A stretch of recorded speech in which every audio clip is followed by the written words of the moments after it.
Good morning, board members. We'll call the meeting to order. This is the meeting of the St. Croix County Board of Supervisors. This meeting has been properly noticed. At this point, we are pleased to have with us this morning one of the pastors from Faith Community Church, Pastor Larry Zyman. And I'll invite Larry forward for the invocation. All rise.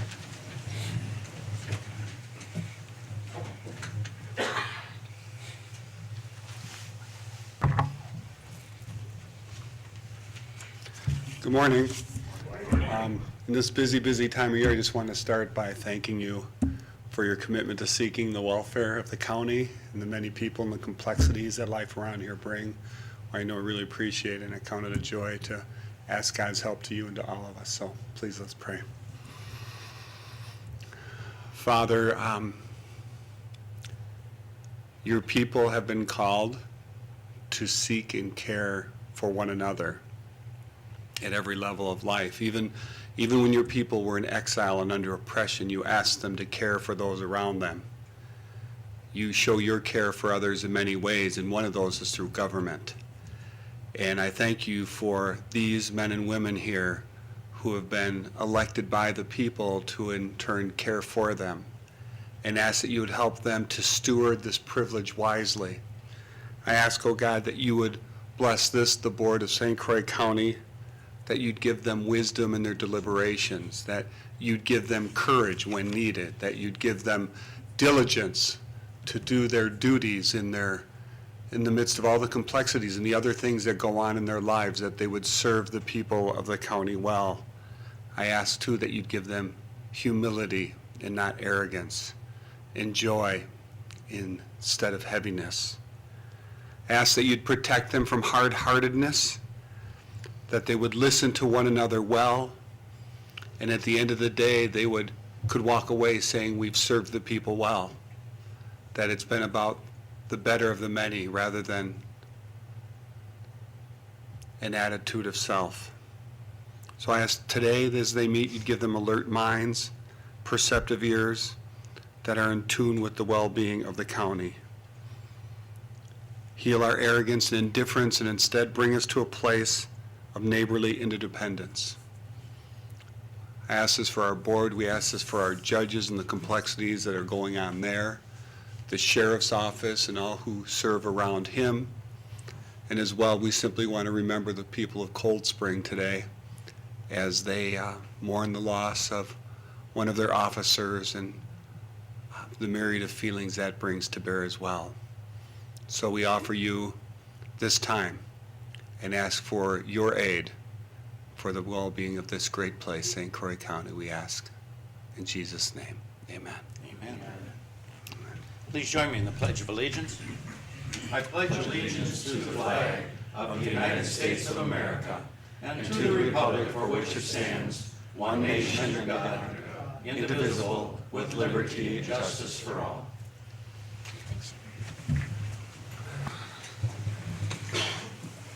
Thank you, Larry.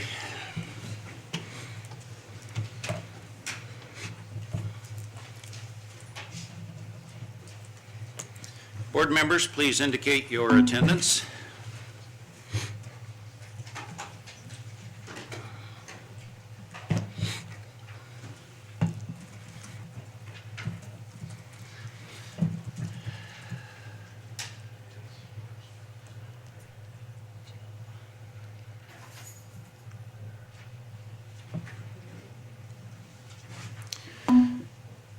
We have 15 board members that are present. We have 4 absences this morning. All of those absences have, by prior notice, received an excuse, and these are excused absences this morning. A quorum has been established, and we do have a properly constituted meeting. Our next item of business is the consent agenda. It contains 2 items this morning. It does have the minutes from our previous meeting, which was held on 5 November. Those have been distributed for your prior review. And it does indicate the date of our next meeting. You'll notice that the date is being announced as the 2nd Tuesday in January, not the 1st. The 1st of January, which is the first Tuesday, is New Year's Day. And so we are moving the January board meeting 1 week, and it will meet on Tuesday, January 8th. And with that, Chair would entertain a motion for the consent agenda. Motion from Supervisor Schrottner. Is there a second? Second from Supervisor Peterson. Ready? Supervisor Peterson, your second.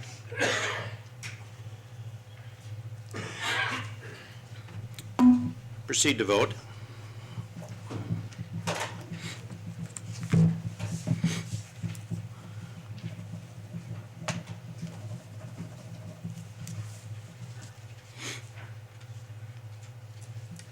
Dave Osnes.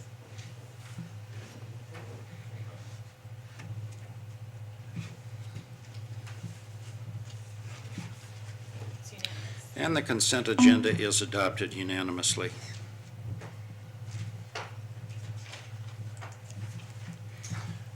I am going to jump to the annual committee and department reports and direct your attention to those.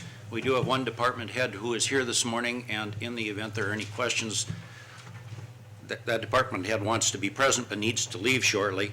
So I direct your attention, board members, to the department reports, the annual reports from the Sheriff's Department, from Emergency Services, from Child Support, Medical Examiner, District Attorney, and Victim Witness. All of these are in your board packet. All of those are available for your review. I'm confident you have reviewed those prior to this meeting. Are there any questions that you have of any of the department heads that are presenting the annual reports? First of all, Sheriff's annual report. Any questions or observations from any board member? Second, the annual report from Emergency Services. Any questions or observations from any board member?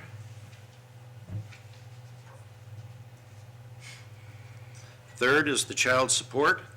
Are there any questions or observations from any board member?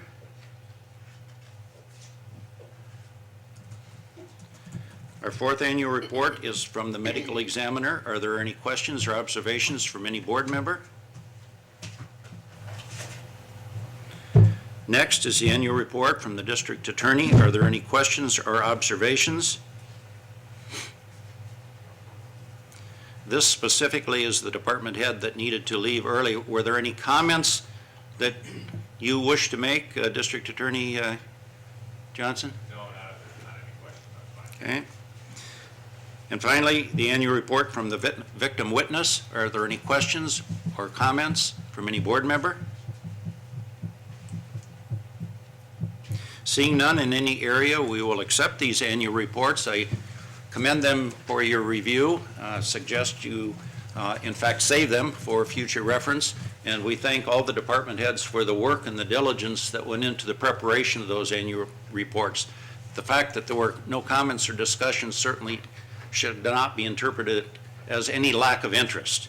I think these have been well received, and I can see from the body language of the board members that they have been appreciated and reviewed, and we thank you very much for your work.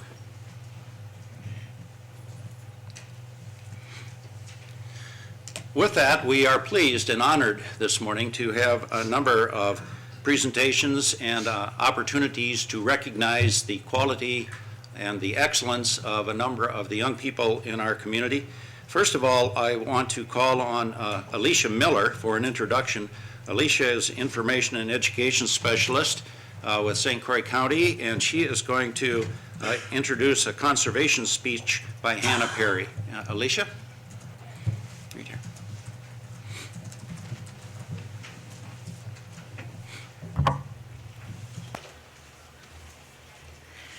Good morning. I'm Alicia Miller, and I work out at Bellwood, the Land and Water Conservation Department. And each year we host the St. Croix County Conservation Speech Contest. And we have a contest at our county, and then we have an area contest where we compete against 9 other counties.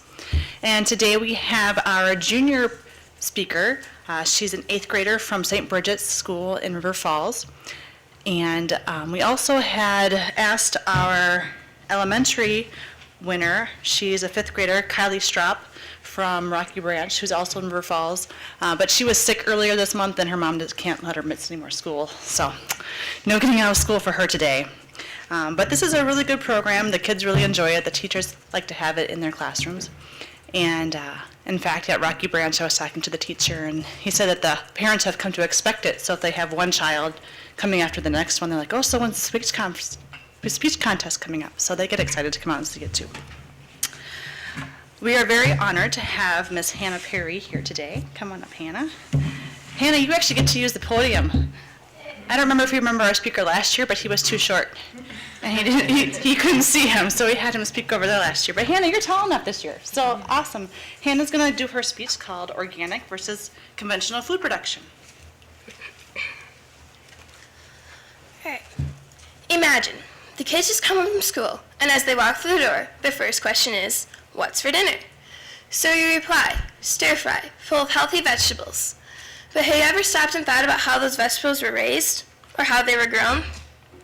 Instead of the question being, what's for dinner, maybe the question should be, what's in dinner? Hi, I'm Hannah, and I'm here today to talk about conventional food production versus organic food production, focusing mainly on garden-like crops, but also contributing thoughts about water and soil conservation. Now, back to the vegetables in the opening. Let's say that half of these were raised at a conventional farm, meaning that the use of synthetic fertilizers or man-made fertilizers were used. Examples of these would be pesticides, herbicides, or fungicides. Conventional farms use these to prevent damage to their crops from insects, weeds, or fungi. These chemicals can be really harmful. So when it rains and there's runoff from conventional farms, the chemicals will go into a local water source. So for me, since I'm from River Falls, it would go into the Kinnickinnick. Now, the same nutrients that are in these fertilizers that nourish crops could also cause rapid growth of algae in the water. The dying algae feed the bacteria, and these consume dissolved oxygen. Now, plants and fish cannot survive. So for me, since I do live in River Falls, the trout and the Kinnickinnick would not be able to survive this. Now, on the other hand, is organic food production. These were not grown with the use of synthetic fertilizers. Instead, these could be grown with the use of natural fertilizers, such as manure or compost.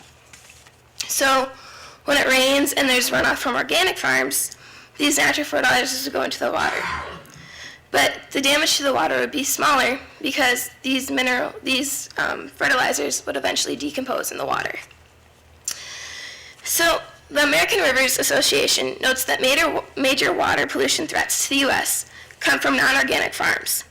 But if you're looking for another advantage to the environment besides, the Organic Food Association notes that if every farmer in the U.S. converted to organic food production, 500 million pounds of harmful pesticides could be eliminated from the environment annually. But some say excuses have been that organic food is too expensive to purchase. This isn't true. The use of CSAs, or community-supported agriculture, would lead people to use as this excuse. If you would choose to join a CSA, you would pay an affordable price to receive a share of a local farm. In this case, you would receive a local share of an organic farm, and you would receive regular deliveries of fresh organic produce. So, like I said, I live in River Falls. I could choose to join the CSA of Fresh Earth Farms in Hudson, Wisconsin, and I could receive regular deliveries of their fresh organic produce. But I could also choose to go to the Whole Earth Grocery downtown in River Falls, and they carry a wide range of organic and natural foods. Plus, if I became a member, I could receive regular discounts of 10 to 50%. This could also be an affordable option. Now, if you're struggling to put meals on the table but would still like to try the organic foods, you could join a Supplemental Nutrition Assistance Program, or SNAP for short. The SNAP program would benefit you or your family based upon how many members are in your household and how much income is left after certain expenses are deducted, such as your electricity bill or your water bill. SNAP benefits help supplement an individual or a family's income to help buy nutritious food, such as organic. Now, the SNAP benefits are delivered to EBT accounts or electronic benefit transfer accounts. You would receive a small plastic card, similar to a credit or debit card, to access your account at local retailers. So you would choose your organic food, and then you'd simply slide your EBT card, enter your PIN number that the program gave you, and you would get a receipt showing how many of your SNAP, the amount of your SNAP purchase, and how many of your benefits are left. So really buying organic food is quite simple. It's not that expensive, and it could be a realistic option for everyone. But as far as conserving soil, organic food production still overcomes. An example, just 1 teaspoon of compost-rich soil could host as many as 600 million to 1 billion helpful bacteria. But on the other hand, 1 teaspoon of soil treated with chemicals could carry as few as 100 helpful bacteria. Organic soil could be so much healthier and better for crops than conventional soil that has been infected with harsh synthetic pesticides and chemicals.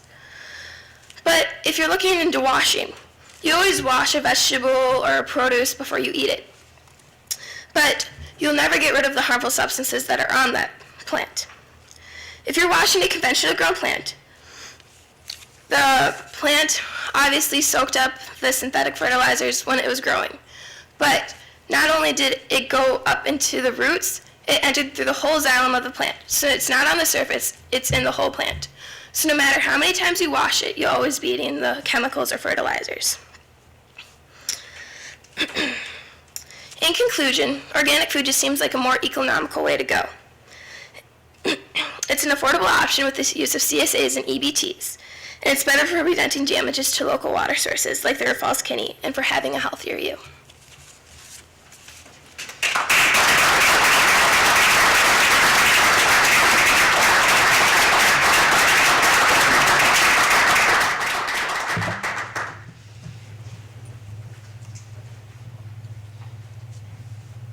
We're now pleased to recognize the Hudson High School cross-country state champion, Ryan Cromer. If Ryan would come forward with his coach. I believe Coach Krupa and Ryan are not here this morning. They had a conflict. Is that they're not here? Yeah, they called in and said they had a conflict. Well, that answers why I couldn't spot him out there. Yep. I would just say, even though I've never had the privilege of meeting Ryan, I know a lot about him because every Friday morning at 5:45, I'm in a small men's Bible study, and one of the other participants is Ryan's father, John. So John, who also was a runner, has been exceptionally proud of Ryan's qualifications and the fact that he beat his time. So congratulations to Ryan. The Glenwood City High School football state champion group and their coach, Shane Strong.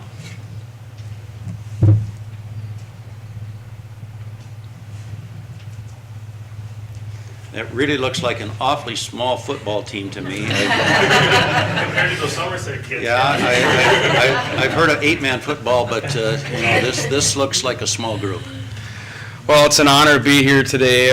We apologize that we don't have the players here after missing school for the state game and deer hunting. For many of them, we felt that they should stay in class today. But Which is the priority order of those two?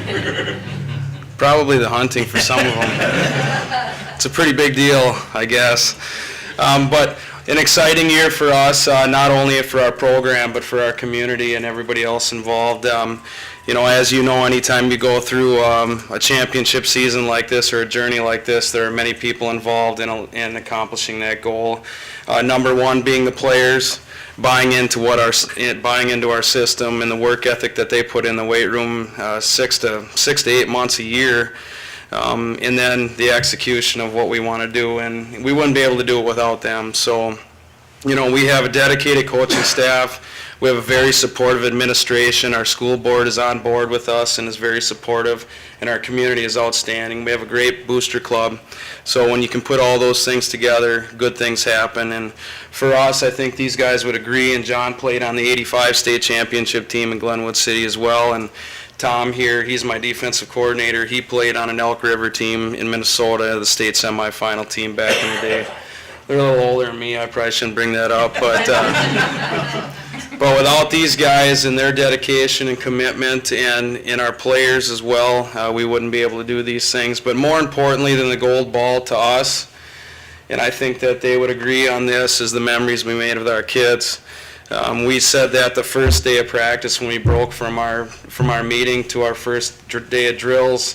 let's make some memories, and we said it every single game before we left the locker room, and they really did make some memories, many memories that are only known by the coaches and the players, and that to us is far more meaningful than the trophy case itself. So the state championship is great, but I think that the lessons we learned and the time we spent with the boys and just the emotions, for me as the coach, walking into the locker room at Camp Randall and seeing our kids in tears and the laughing and the hugging and all those things, that was just priceless. It was unbelievable. And when we came into town, if you haven't been to Glenwood, if you blink your eyes, you're all the way through. It's a town of 1,000, and when we came in, there had to be at least 1,000 people there waiting for us. When we came in, there was a fireworks display. It was a pretty exciting event for us. The gym was packed, and one of the other things that was pretty remarkable is the number of emails and letters that I received from former alumni from the 60s and 70s and 80s, and in the phone calls that I received, people that I've never met in my life, but I didn't realize how much it meant to them, being from Glenwood City, and that was pretty special too. So, you guys got a couple words?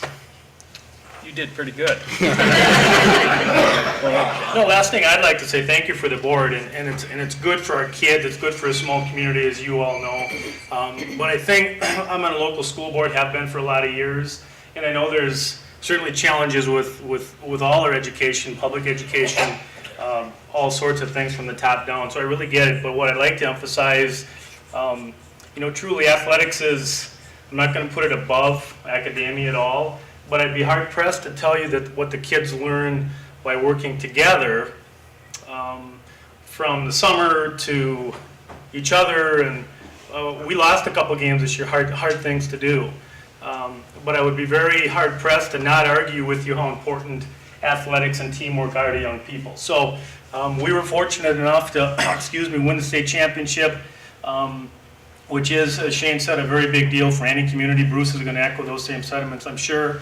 But what it does mean, I think together, just by them working together, coming together, knowing how to work to strive towards a goal and being successful, I think are very important in all athletics. And again, we were lucky to be successful in winning, but I think we learned more from our last loss than we did from probably our last win, and that's a big statement. But again, I just want to emphasize that athletics is not a bad thing to talk about in a small school or a large school. I think it's very important for our kids for a lot of reasons. So again, I appreciate your time and the board's time and having us here today, so I appreciate it. Thank you. Thank you. Thank you.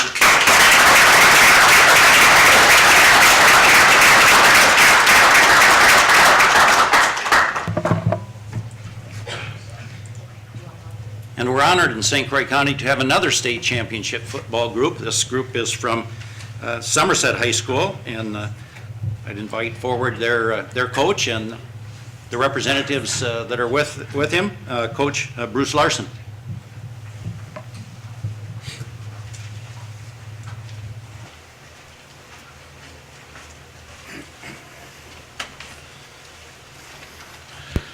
First of all, thank you. I appreciate the opportunity.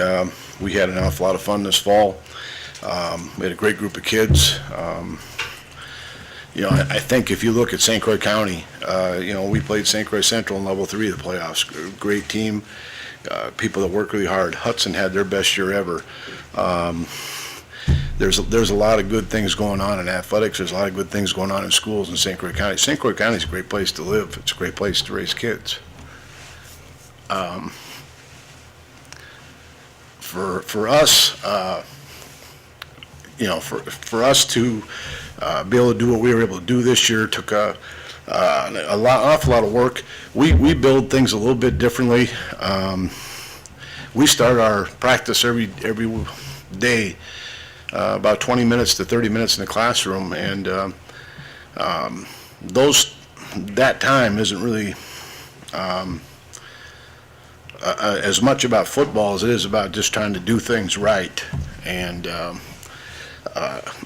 kind of a way to do things that we'd like to think will work over time for anybody in any situation. And we try to build around honor, courage, loyalty, respect, duty, things that have stood the test of time, and things that we really believe in, and things that will make you successful well beyond what we're doing right now.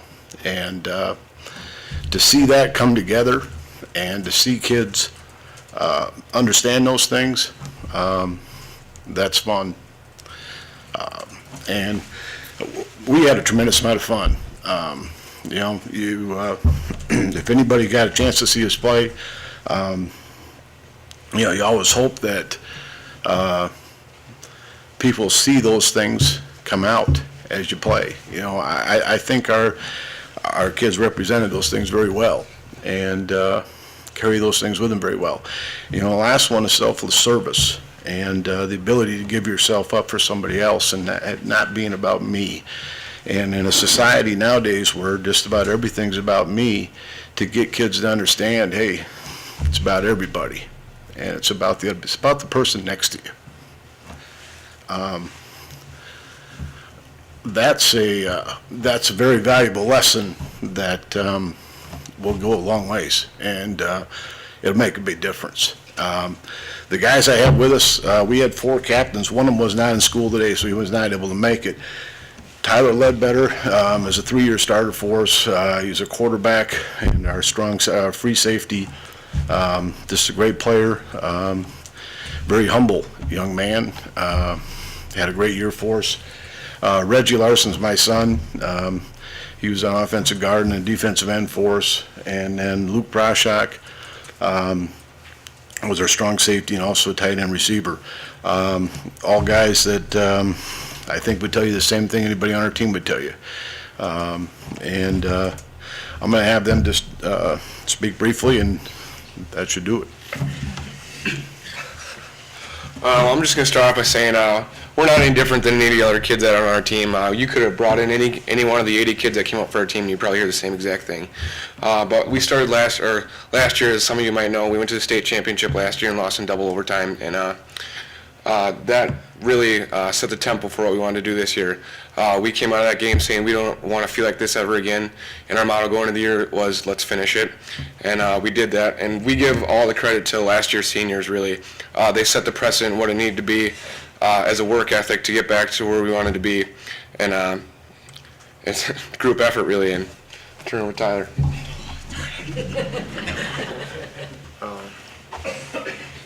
Okay, I guess I really don't know what to say. Not really a good public speaker, but I guess I'd have to go off what Reggie said, is we do have to thank the seniors, but also we have to thank the coaches, because they really believed in us. You know, after we had a tough loss against Strand, and we didn't quit, so we just got back into practice and kept on fighting. And I guess that goes to the team too, because we lost the conference championship that day, and you know, most kids will like say that they'll just give up, but we really have to give it to the team for keep on fighting. Just the same thing that Tyler and Reggie were talking about, and Lars, are 7 things that we live by: the duty, honor, respect, selfless service, loyalty, integrity. We live those every day. We show them, and we got a lot of support from our fans. I'd like to thank the coaches too, and had a lot of fun this year. Thank you.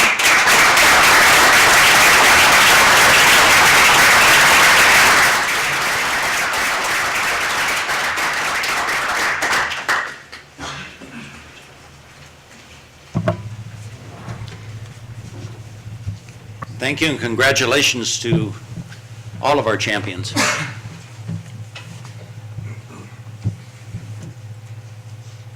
With young people like that, we can see that the county is going to be well served in the future.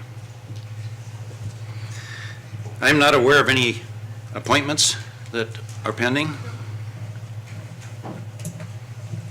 And at this point, I will turn it over to County Administrator Pat Thompson.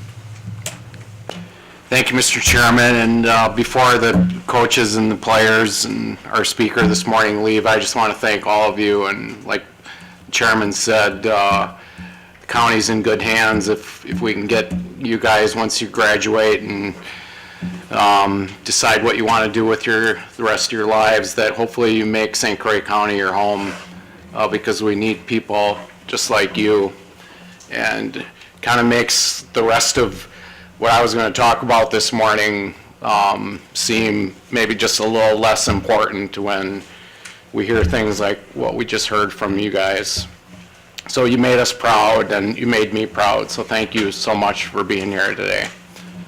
Thanks. Mr. Chairman, we're about ready to close the fiscal year on 2012, and I spoke with the finance director yesterday, and they're happy to report that there aren't any departments that are needing to come back with a year-end transfer at this point anyway. There may be some, because it's not quite the end of the year, but things look good fiscally on a department-wide basis, department by department. So it's a sign of a lot of good work by department heads, diligence by the finance department working with them to keep things in line. And those department heads that are here and those that hear this message later, I appreciate all their work on 2012. It was a tough budget year, very tight, and 2013 will be much of the same, but we've got good managers overseeing their department's budgets, and it makes my job a lot easier. Along those same lines, we're coming it through the final stages of the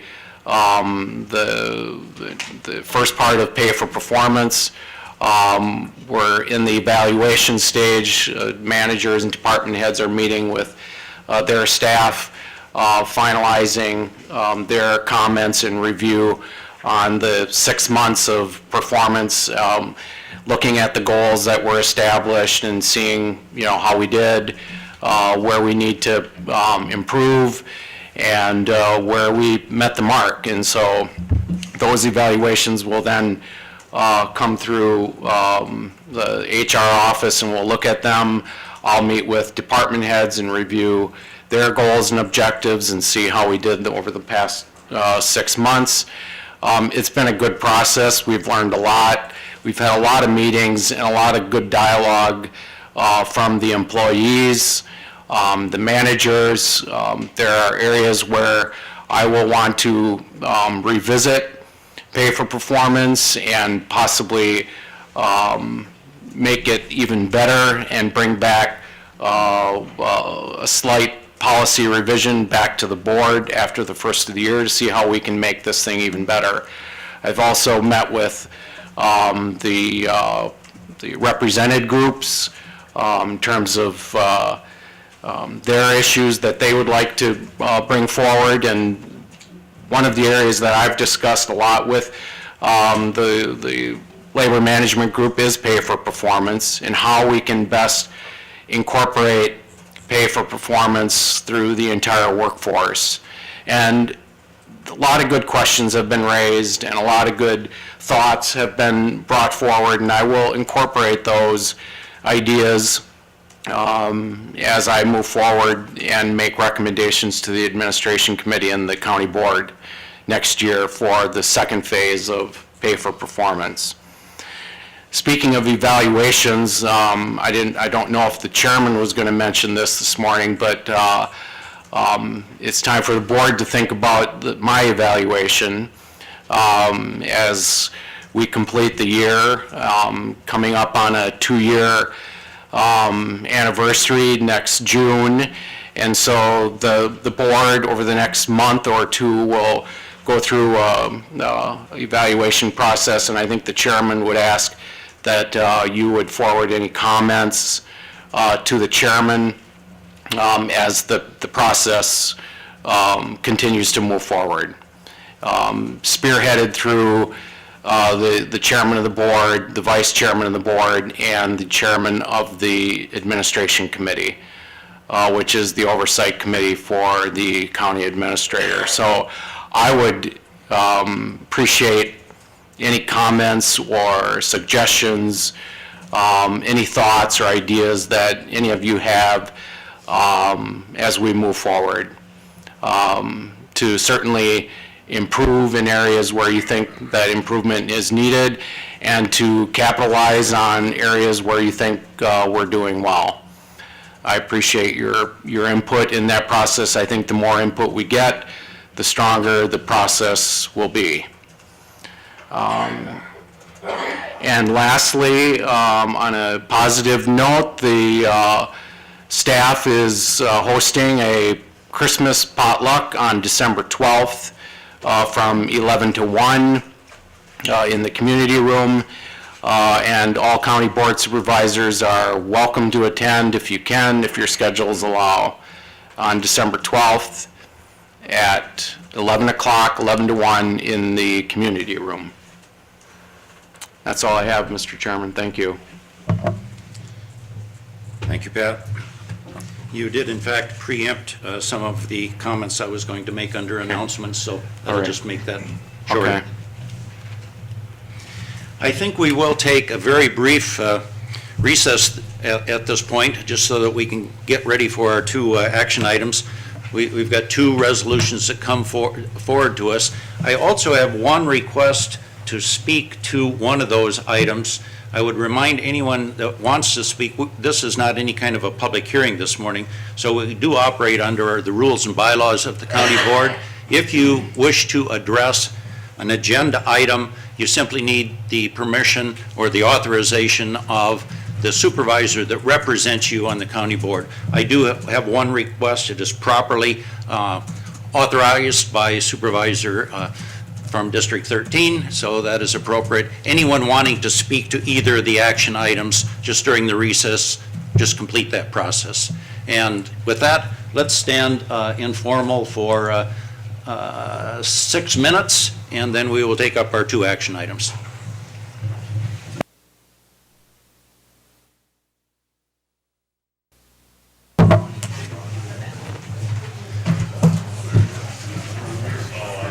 Board members, we are back in order.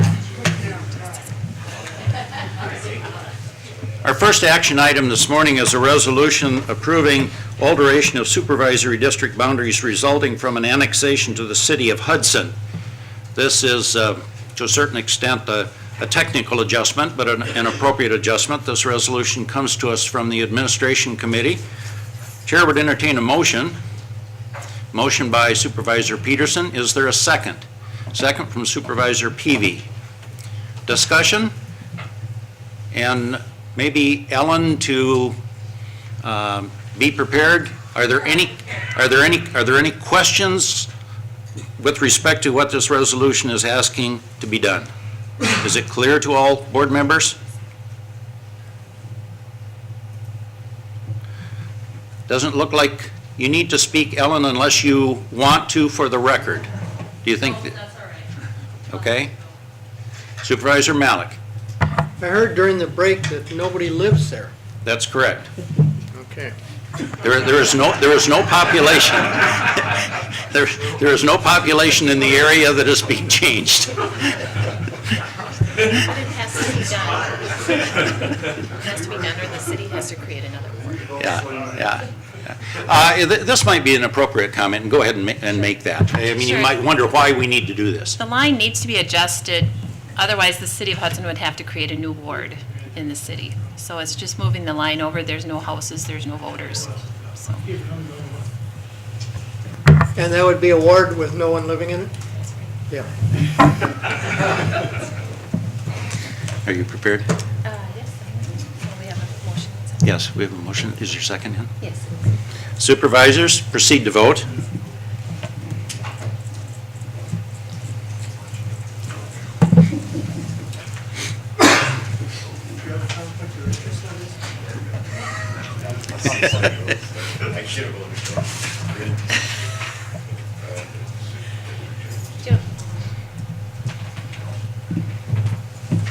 It's unanimous. And the resolution is approved unanimously. Our next action item is a resolution authorizing the sale of vacant county land and assigning the proceeds to create a separate capital projects fund. This resolution also comes to us from the Administration Committee. Chair would entertain a motion. Motion by Supervisor Peterson, second by Supervisor Schrottner. Discussion. I will indicate that we do have two requests from the public to speak on this agenda issue, and both of them have been properly authorized by the respective supervisor. I think preparatory to that, there is some information that is going to be presented by the administrator, and so we will hold discussion from the board and comments from these two citizens until after this presentation.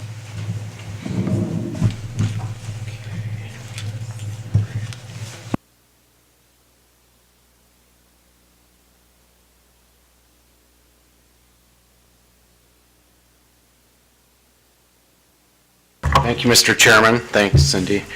As the chairman indicated, this is a resolution authorizing the sale of vacant county farmland in New Richmond and double purpose to assign the proceeds to create a separate capital projects fund, which I will explain in a little more detail what those funds in that capital project fund would be used for. The staff that I've assembled to work on this, the team, and for that matter, every management team or staff work that's done on any action items that come before standing committees and the full county board of supervisors really needs to be linked back to the county board's strategic plan. In fact, as I had mentioned to the administration committee, if you ever, as action items come forward to the standing committees and ultimately to the county board of supervisors, if you're never clear as to how a resolution or an action item fits or what the link is to the county board's strategic plan, you should challenge me on that and ask me, Pat, where does this fit in? This resolution actually hits 5 of the 6 key priority areas of the county board's strategic plan. It deals with the financial health and well-being of the county. It addresses critical public safety needs of the county. It addresses protecting at-risk population and those populations that we as a county serve. It addresses the links that we're trying to develop with communities and community development, and it also addresses economic development in the county.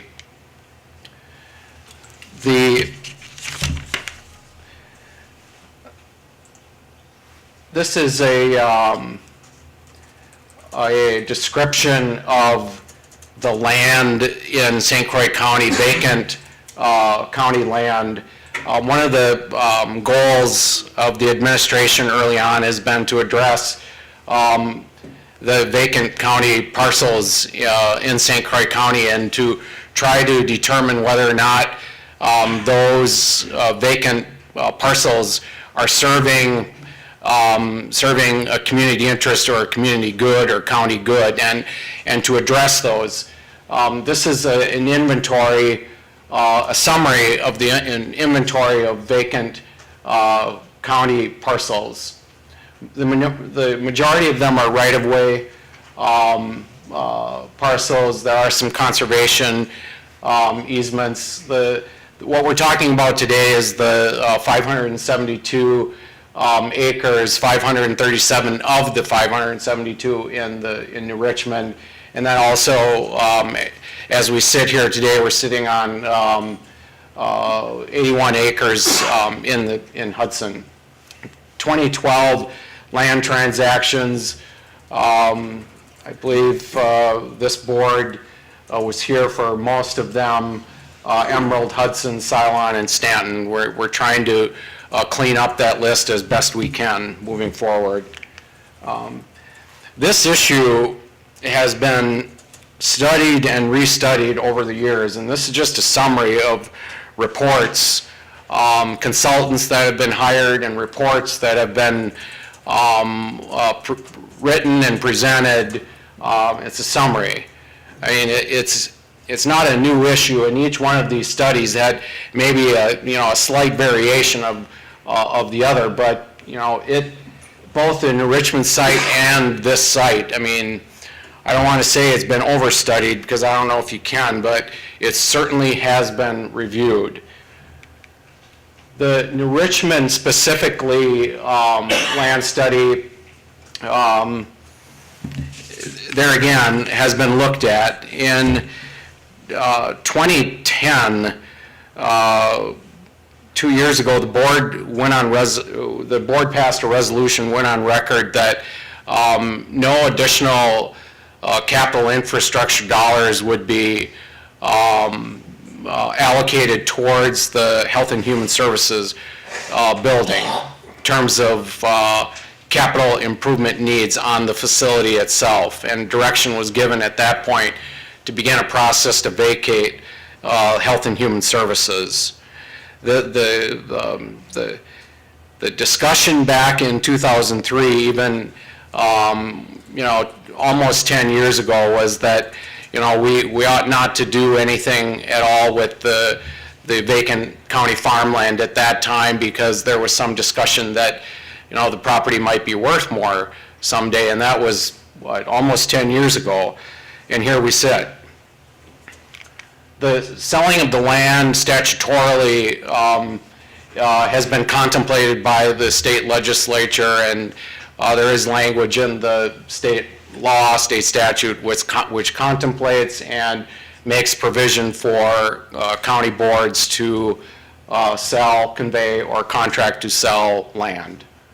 The county board, our board bylaws and rules provide that the administration committee's duties, one of the duties of the admin committee, is to recommend the acquisition, sale, and use of county land to the county board, and that's why it came through admin at the administration committee.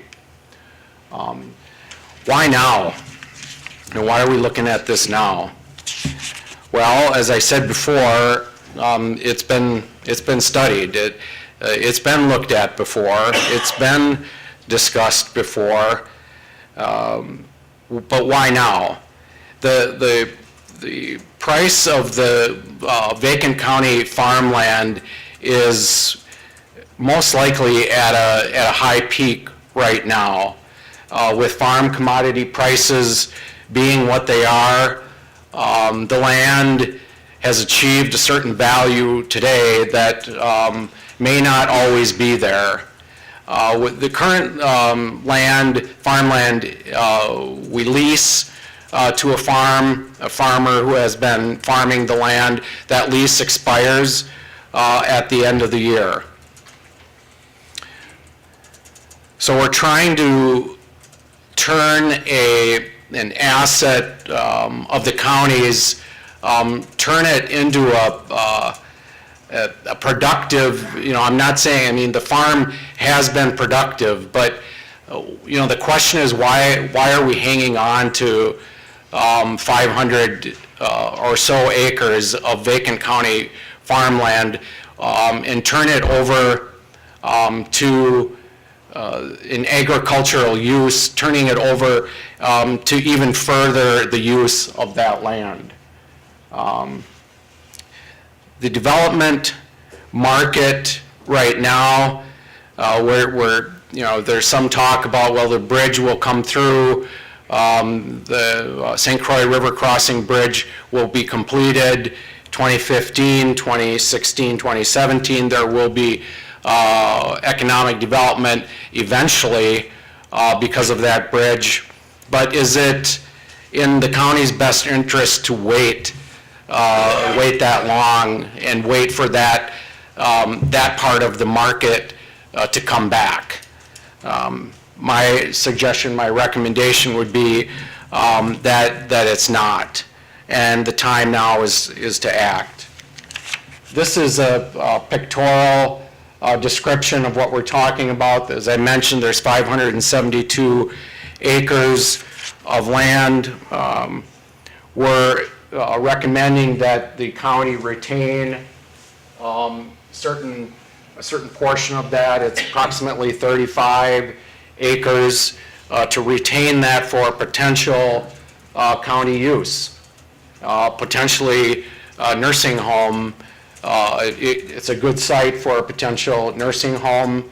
When and if that decision, which is on a separate productive track, comes back to the county board, and I'll speak to that a little bit more later. It's a separate issue about the nursing home, but it's co-joined in some ways because we're talking about, the land that it sits on.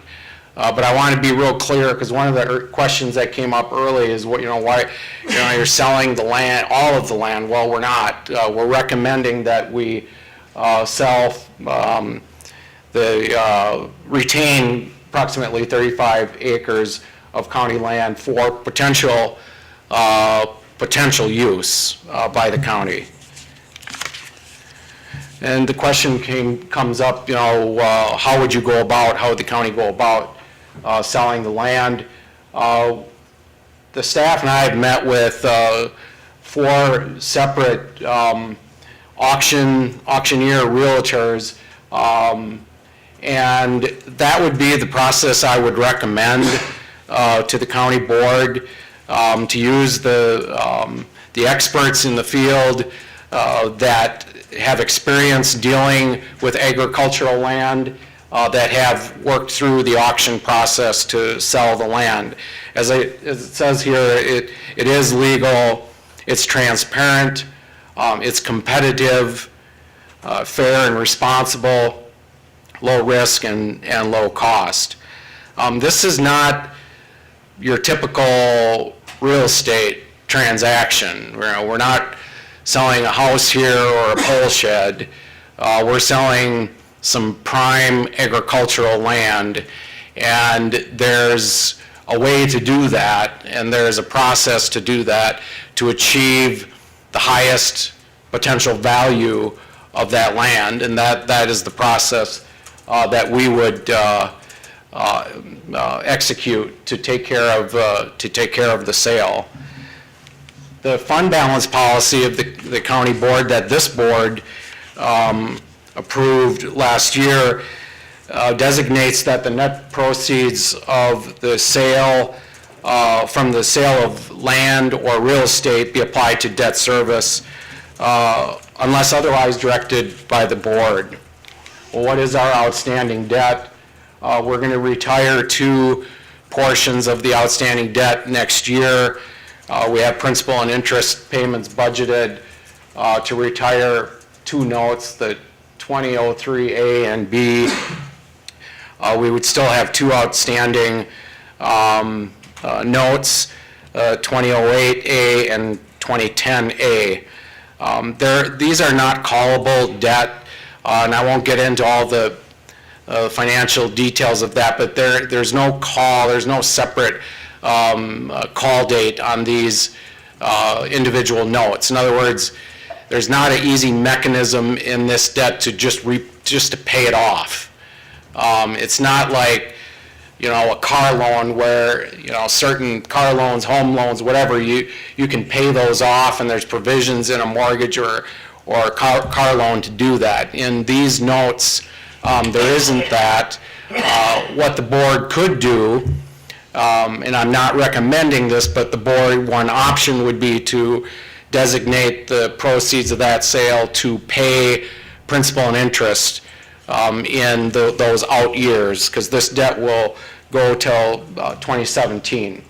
In other words, currently we levy for principal and interest on our debt service, like we did for 2013. The board could say, well, we're going to designate the proceeds of those sales to make those debt payments through 2017.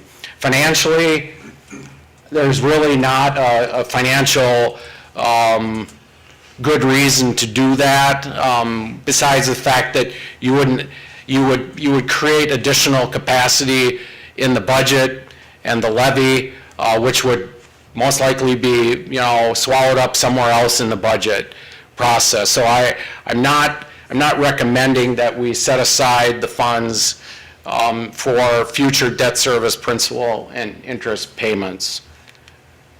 This is just a diagram showing, what is the question, what is the payoff of retiring debt early? You pay off old debt. We bring forward important capital infrastructure or equipment needs to the board and request new debt. So it's kind of a circular argument, pay off what little debt we have and then bring forward recommendations to issue new debt. To me, it doesn't make much financial sense to do that. What are some of the capital projects that we're talking about? Let's try to put this in context. This is just a pictorial showing that the board does set strategic objectives. The board considers funding for capital improvement objectives. The details and the nuts and bolts, the operations is worked out by administration and staff. Projects then are overseen by standing committees of the board.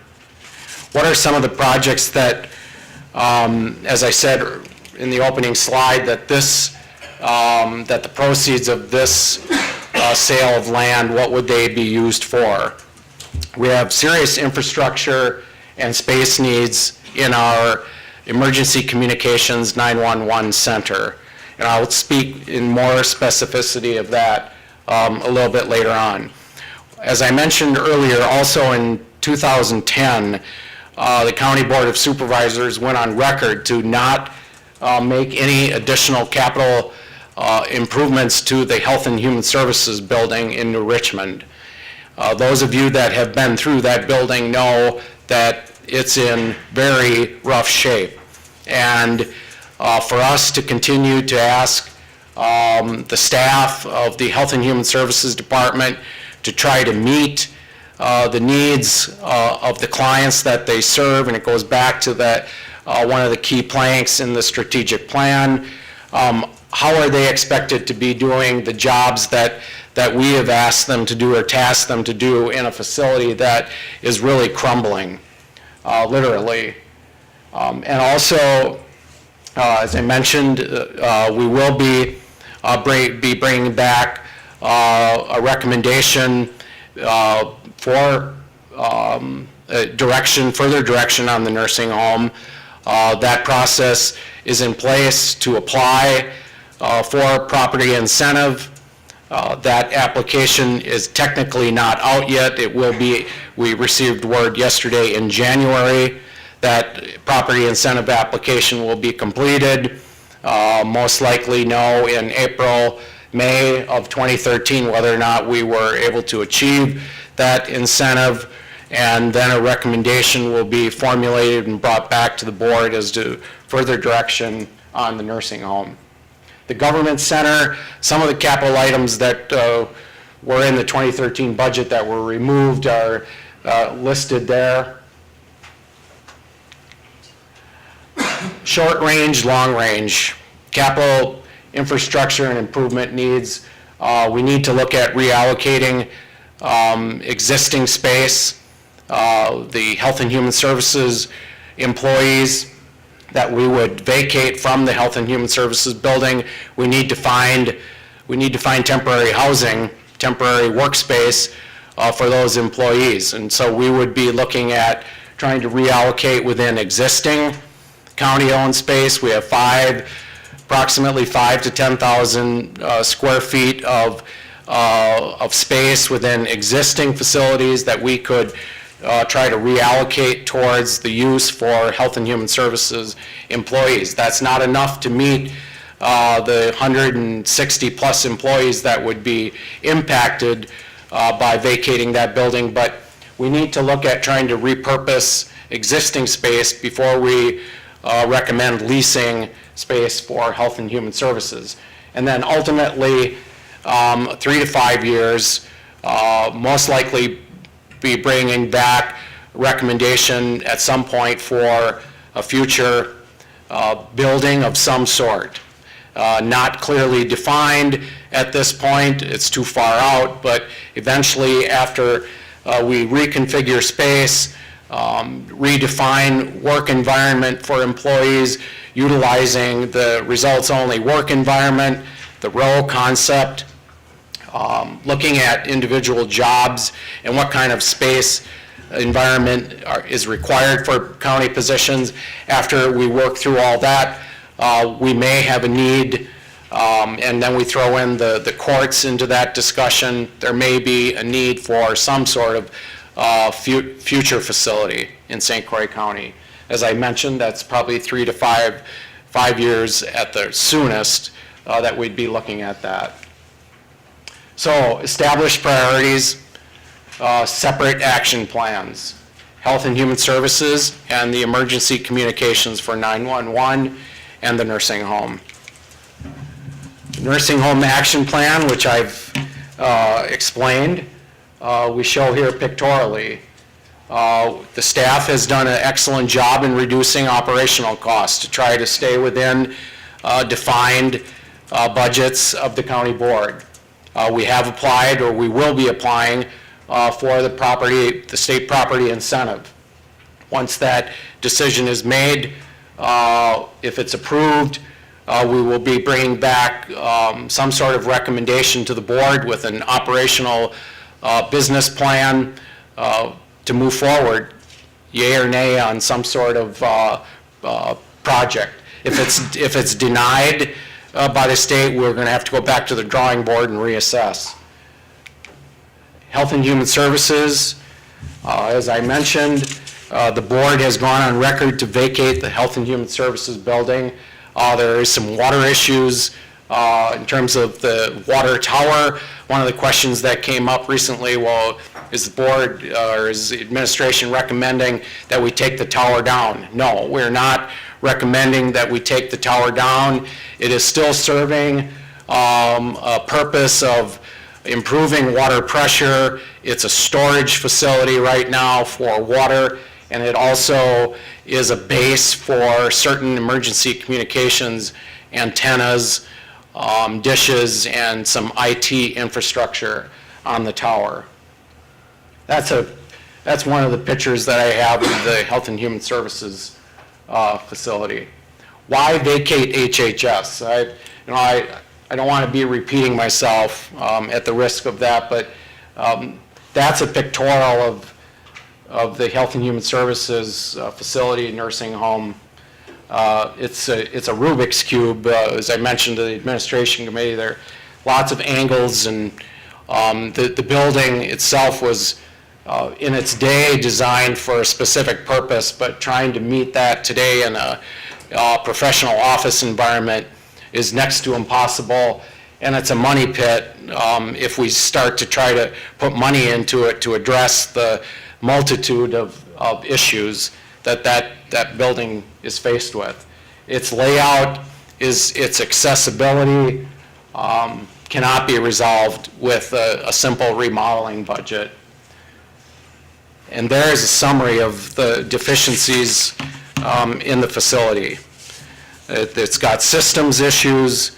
It poses safety and security issues for the staff and the clients we serve. Its water damage is throughout the facility. And it's a conglomeration of units that are all suffering infrastructure problems. And the board wisely, in 2010, directed the staff to begin a process to vacate the facility and not put any additional capital dollars into it. But as I said, no action, nothing has been done in those almost 3 years to begin that process because of dollars. There's some pictures of some of the systems in the facility. Not good. The dark corridors, it's a maze of dark corridors. posing security risk elements that have been pointed out numerous times. The picture on the right is the fire alarm system, which has some issues with as well.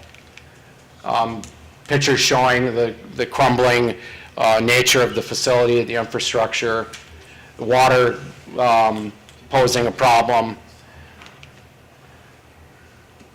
That's just pictures showing the roof, the ceilings, additional transition house. I wouldn't want anyone in there. The water tower, as I mentioned, will stay in place. It still continues to serve a purpose, and it will continue to be part of the overall infrastructure, at least for now, out at Health and Human Services until the building is vacated, and for the existing nursing home. We will continue to work on that issue, and as I mentioned, as a plan is brought forward for a new nursing home, the water will be addressed again at that point. Very important for a nursing home to have clean, good running water. HHS action plan: vacate Health and Human Services, clean up the New Richmond site, demolish that building and 3 other outlying buildings that were part of the original county farm. The buildings are just sitting there with no real purpose, so that we would clean up that site. That site, as I mentioned, is about 35 acres. That cleaning up that site, because there will be, I've heard questions and comments that this recommendation doesn't address the future needs of the nursing home. Well, in some ways it does initially, because it's going to clean up that site, which needs to be done. And then also finding temporary leasing for Health and Human Services employees, about 160 employees. The generator, the laundry, and the transition house. Those are some of the outlying buildings that need to be cleaned up.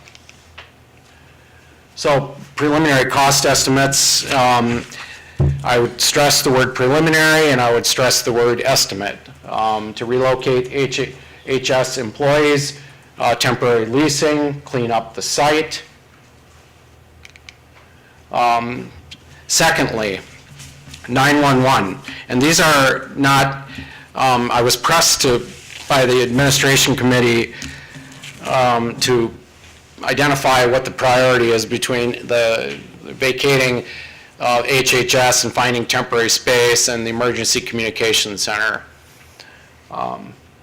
I don't know if I can, although I tried to with the administration committee. I think these are equally important and equally in need of attention by the county. We have infrastructure needs and space needs in the emergency communications center. The picture on the left is where the guts of the system is. It's in what I call a broom closet. Generates a lot of heat. It's not adequate, and the equipment in there needs to be replaced soon. According to Casey, the director of the department, we're looking at his analogy was a car with 160,000 miles on. Yeah, we can get a few more miles onto the old Ford, but sooner or later that car is going to break down. And when we have a breakdown of that infrastructure and that equipment, we have serious problems. We're band-aiding that. We're addressing it with Band-Aids, but the expected life of the remaining expected life of that is 2 to 3 years. Certainly we can limp along with additional Band-Aids. I would not recommend it. The question is, how much is that going to cost? And another question you might throw at me is, well, how come it hasn't been addressed in prior year budgets? Well, because of the cost. This is a multi-million-dollar expenditure to replace this equipment. And then the picture on the right is the consoles, the actual dispatching consoles.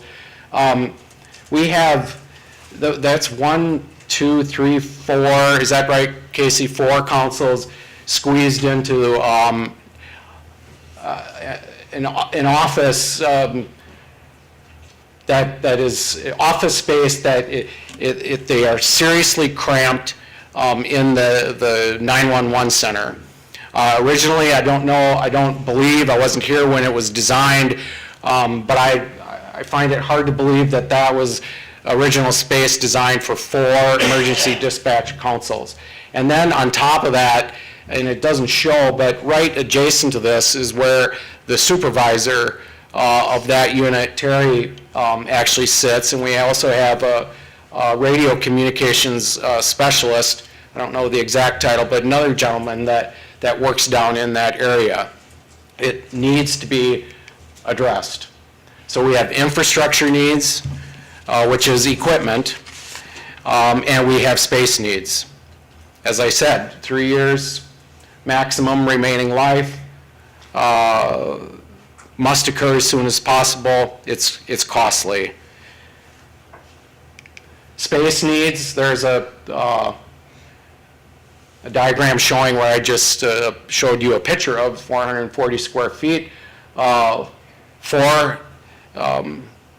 and this is really, I mean, this isn't, I don't like to compare positions at the county because every single position is important, but those dispatchers are working in an environment that is not conducive to the positions that and the responsibility that they hold for what they're asked to do. It's inadequate, and it behooves me as your administrator to try to make provisions to address this, and that's what I'm trying to do with the body of this resolution.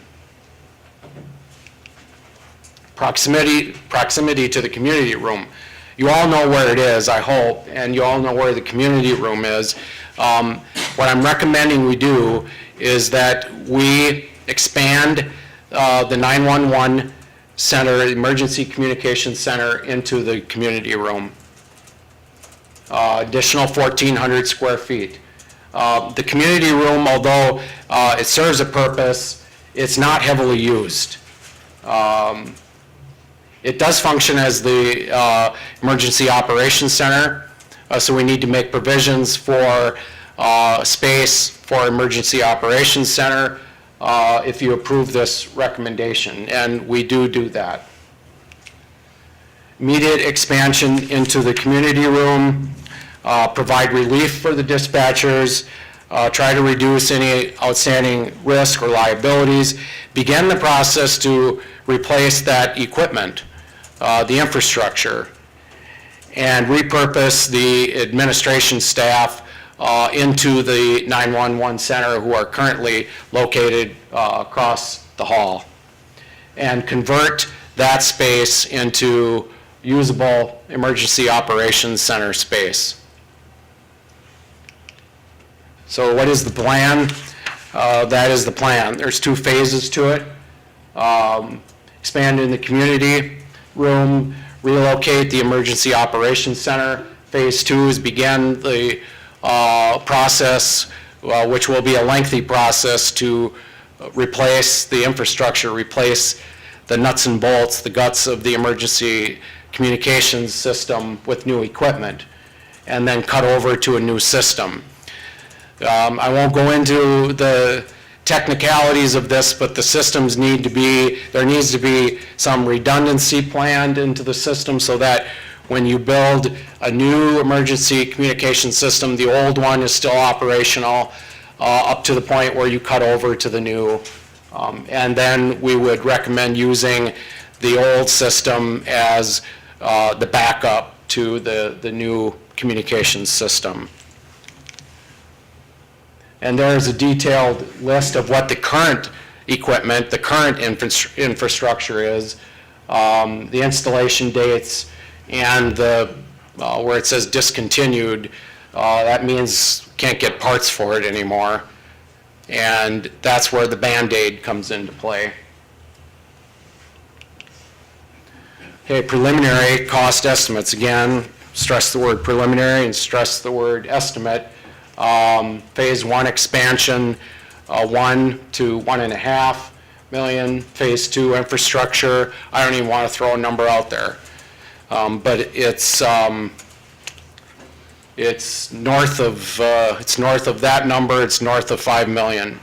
That's all I'll say, but it's expensive, expensive equipment.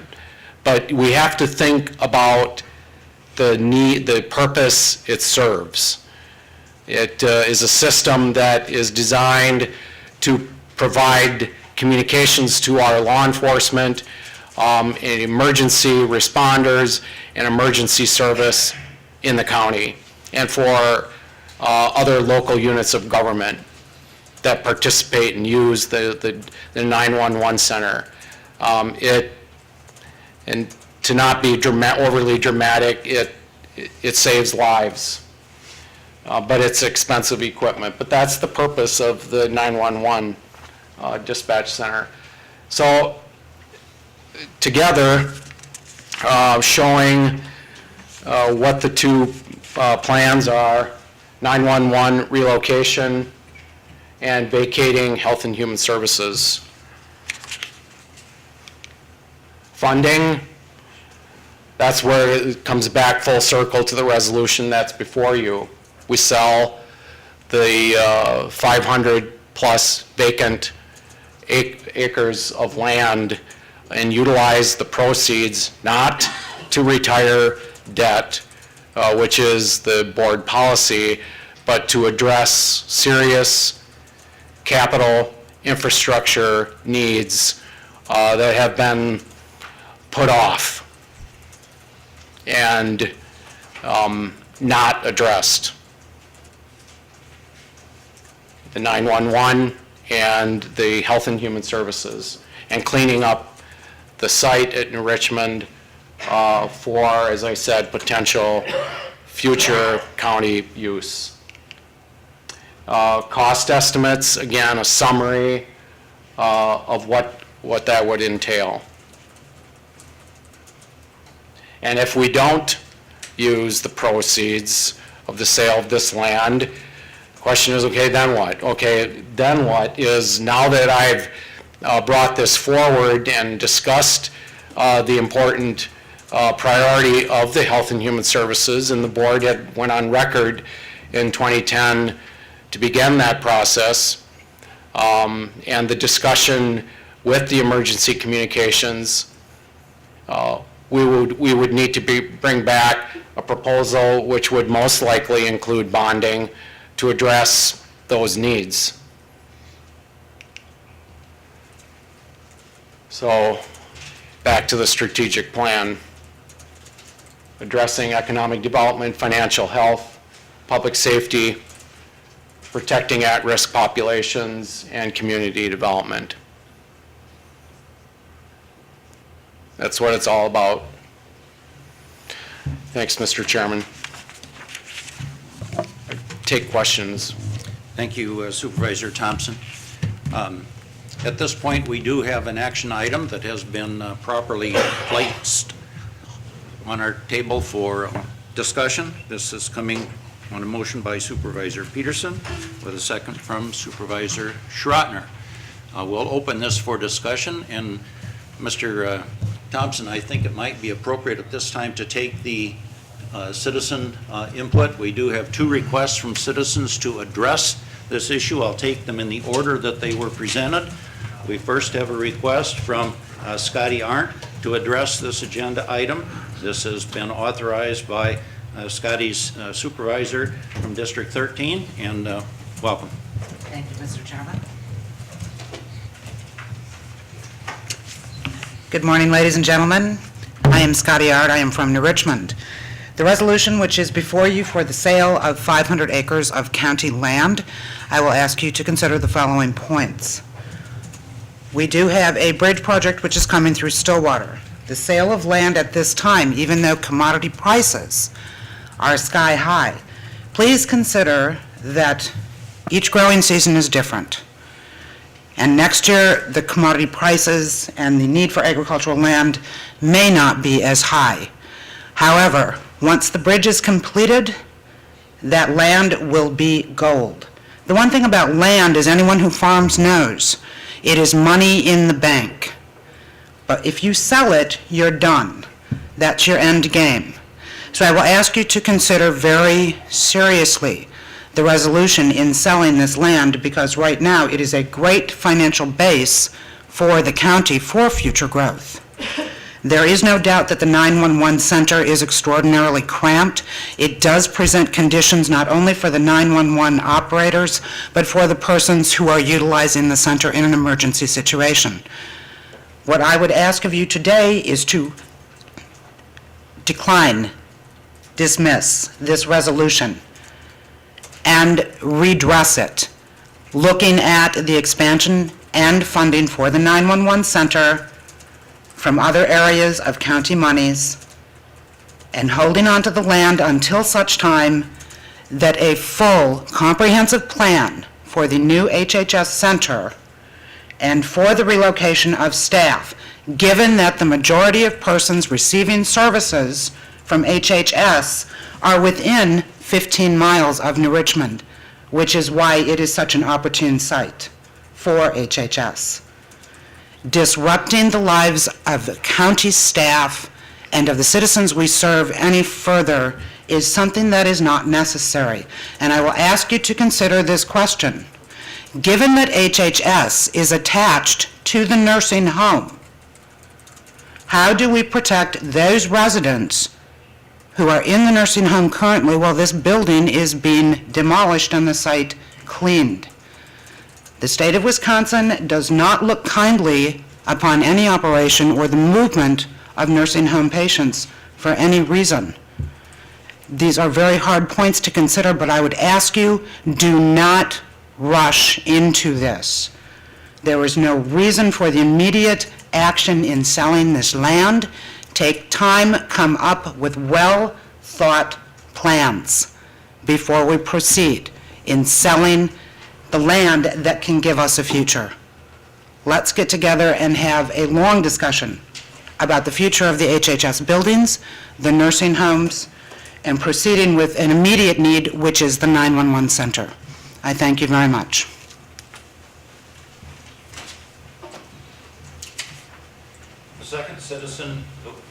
The second citizen who wishes to address this agenda item is Kim Dupree, and her presentation has been authorized by her supervisor from District 17.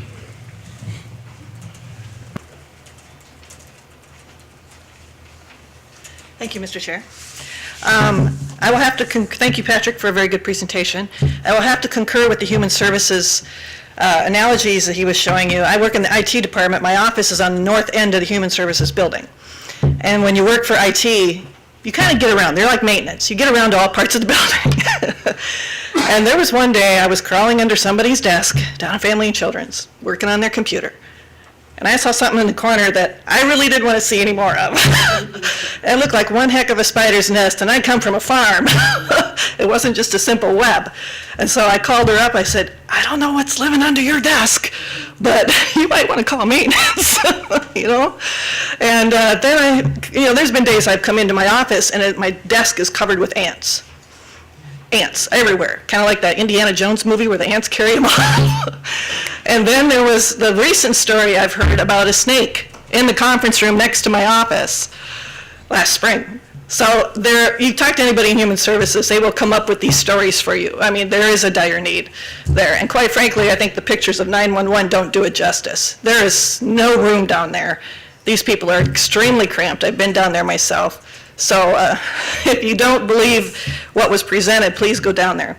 So, I mean, I'm not against the thought process here, or even the selling of some land. But here's the other side of the coin that we have to consider, is the public perception. And the public has a little bit more of a attachment, maybe, to that land in New Richmond than maybe other county land. And that's largely because I think it used to be the county poor farm.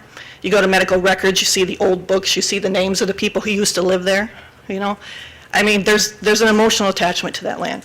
And I've had people tell me like 6 months ago, you wait, Kim, one of these days they're going to sell that land out from underneath the nursing home, and somebody's going to get a sweetheart deal, and nobody's going to know anything about it till it's all said and done. And somebody said that to me 6 months ago, you know. And then I had somebody just hit me up in the grocery store on Friday, an acquaintance, Joe Q. Public. What's going on with the nursing home? So I talked about, you know, the land being up for probably sale. And she said to me, what's happening already? I said, well, it was at the admin committee last Tuesday. It's coming to county board the next Tuesday. Well, that sounds like the frac sand developers. They just rush things through before people know what's going on, and then it's all said and done, and that's it. And so I think you have some public perception challenges, that there needs to be more information or more communication or something that, to put people's minds at ease. I did give you a handout that was a history. I found this in my desk when I first started for the county many years ago, talking about the history of the healthcare center. So you can read that at your leisure. It's kind of an interesting story about how it started many years ago. The one other thing I'll point out is when the nursing home referendum first passed back in 2008. We had that 2-day session, some of you were there, in WITC that summer following the referendum passage. And we went through, there was several people there, county board members, public, some of you were there. We went through a strengths, weakness, opportunity, and threats type of analysis. And I went back and looked at that. And guess what one of the strengths of the nursing home was? It had land. It had land for future possible use. And I think what makes people nervous is that since there have been some supervisors that have been just so vocal about nursing homes not getting any bonding, no matter what, for a new home. And they've been vocal in public meetings. I mean, so that word gets out. I think that's what makes people nervous about if we sell it now, what's plan B if the state thing doesn't come through, if we can't get bonding issue through? I think that's their concern. Again, it's a public perception issue. And lastly, I'll just say, I know you have a lot of issues to deal with, but I know you have a lot of bright people here that know how to deal with these issues. St. Croix County is a very wealthy county. We have money in the bank, we have a good bond rating, interest rates are at historic lows. And I think it's a good thing that we could be debt-free at some point.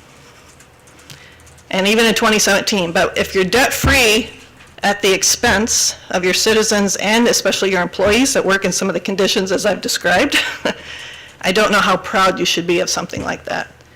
So I'm sure there's a way to get this done and get it done in a way that the public is comfortable with it and the employees are on board with it as well. So thank you very much.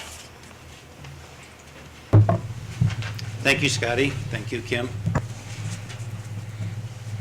Supervisors, we have an item that's in front of us. You have heard the presentation by Administrator Thompson, and Pat, be prepared for any questions because I suspect, as I recognize supervisors, they're going to have questions that'll be primarily directed at you. Discussion, board members. Supervisor Malik. I don't think I'm clear on what the nursing home state property incentive is and how that impacts the potential for building a new nursing home. Could I have that restated or clarified? What is it that we have applied for? What does it translate into in dollars or dollars per bed or however it works? For one thing, I want to be clear that technically we have not applied because formally the application, it was supposed to have been out by now. We received word yesterday that it will be out in January. So technically we have not applied, but the staff is already doing work to be prepared to apply once that actually hits the street. My understanding of this, and I will defer to Tabitha Hansen, the finance officer, to explain it in more detail, but the state of Wisconsin incentivizes entities with what they call property incentive. It's a financial incentive for entities that are going to build a new nursing home.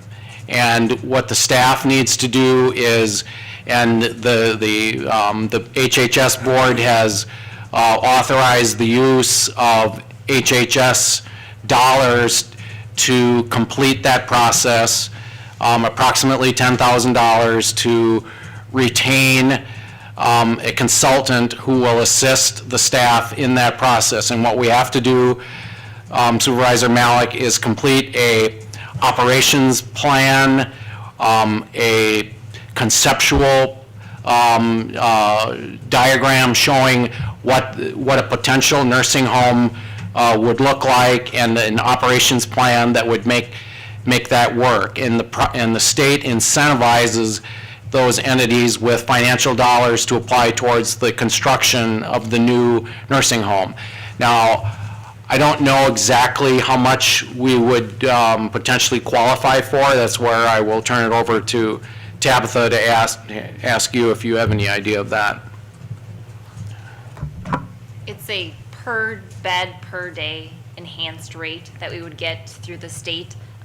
It'll ultimately be determined on, when the application comes out, what we're allowed to build, what bed size. The property incentive incentivizes you to save money for the state. So we have a 50 licensed bed facility. In order to apply for the property incentive, we're probably gonna have to build a smaller new facility, but we would get an enhanced rate. We get a higher Medicaid rate than we're currently getting.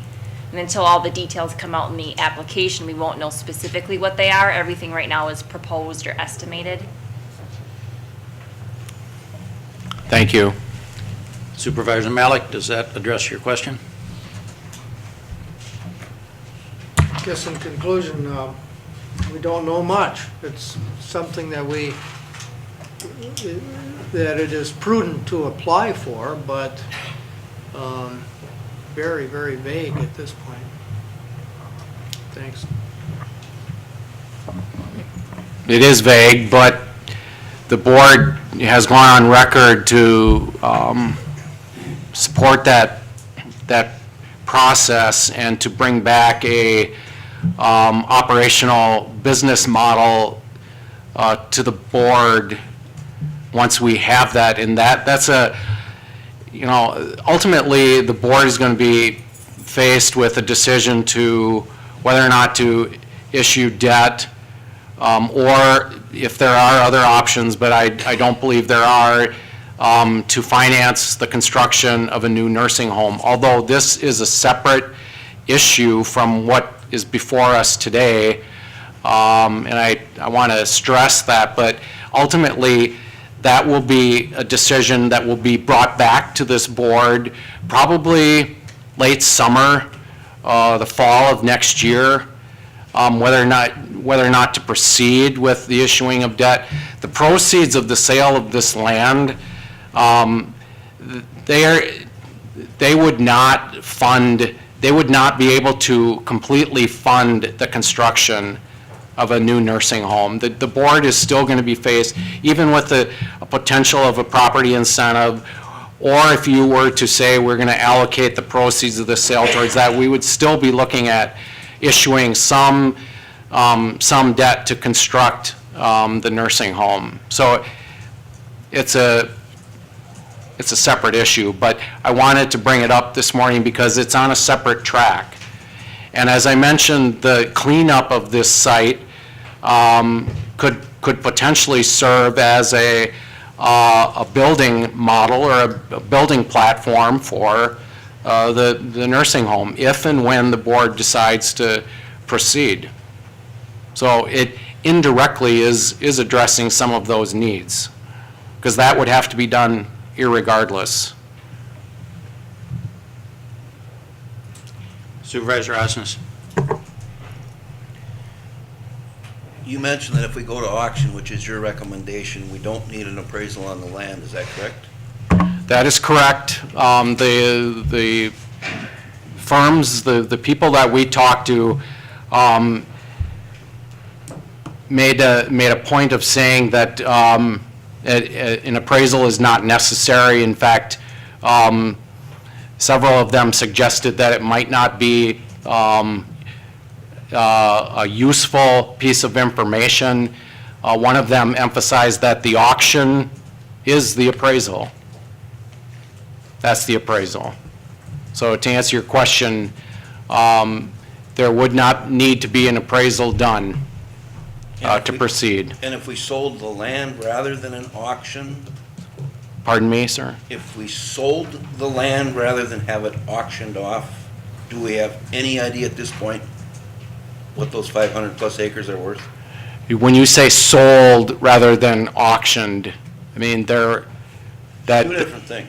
okay, explain to me what you mean by sell versus auction. Rather than auctioning it off, You mean, just, why would we want to auction it off if we could, when we don't know what that land is even worth? I'll start with that. because the process of auctioning the land will drive the highest potential value of the land You versus, We hope it would. it will. It will drive, we will achieve the highest potential value of the land through the auction process versus listing it with a realtor and then negotiating back and forth between one potential buyer.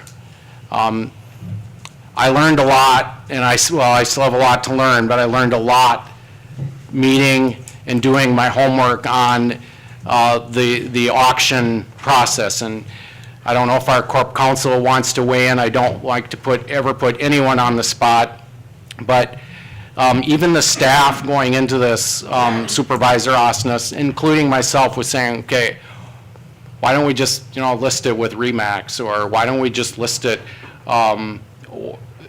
rather than auction? I didn't know that much about it, but I know a lot more now, and I'm confident to say that this process, if we proceed, we will achieve the highest potential value based on how it will be conducted, how that process will be conducted.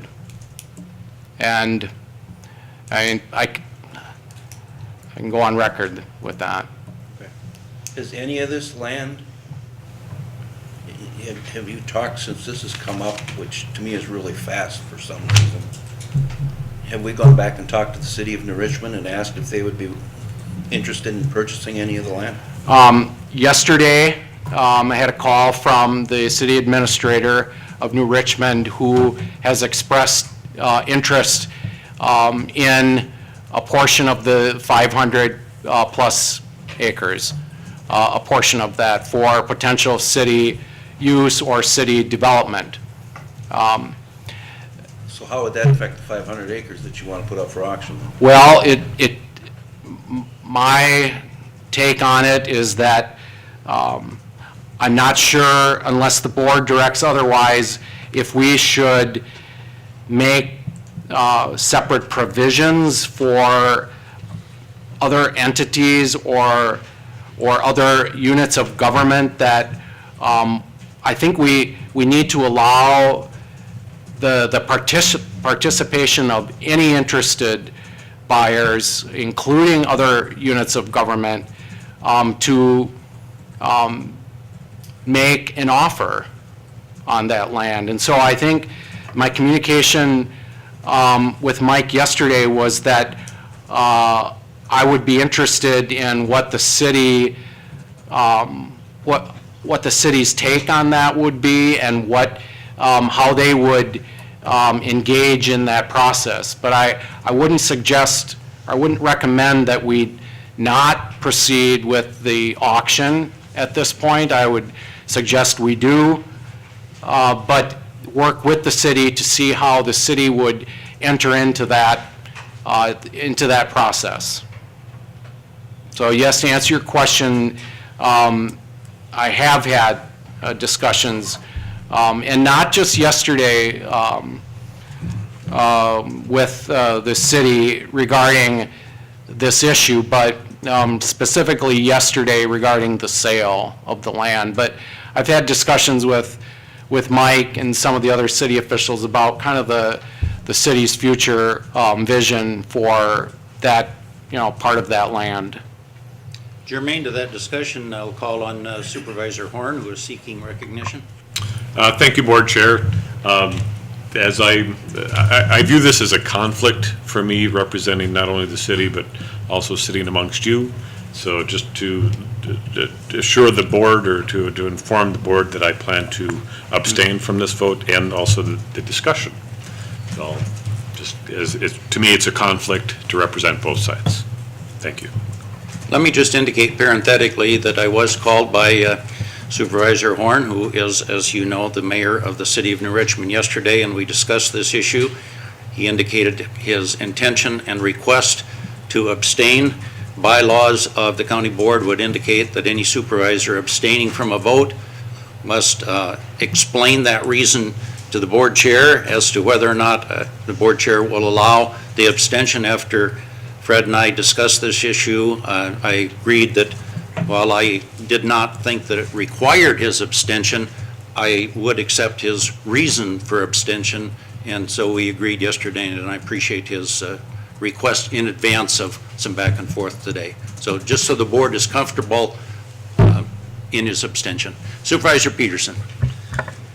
Pat, I in my discussions with you also, and I'm not sure if it was clear for the folks seem to have some folks have a problem with the value of the property. We also have an option, in my understanding, to limit the minimum sale of that property. Is that correct? The amount? Yes. Yeah, there's a certain threshold that the board may establish for minimum price. The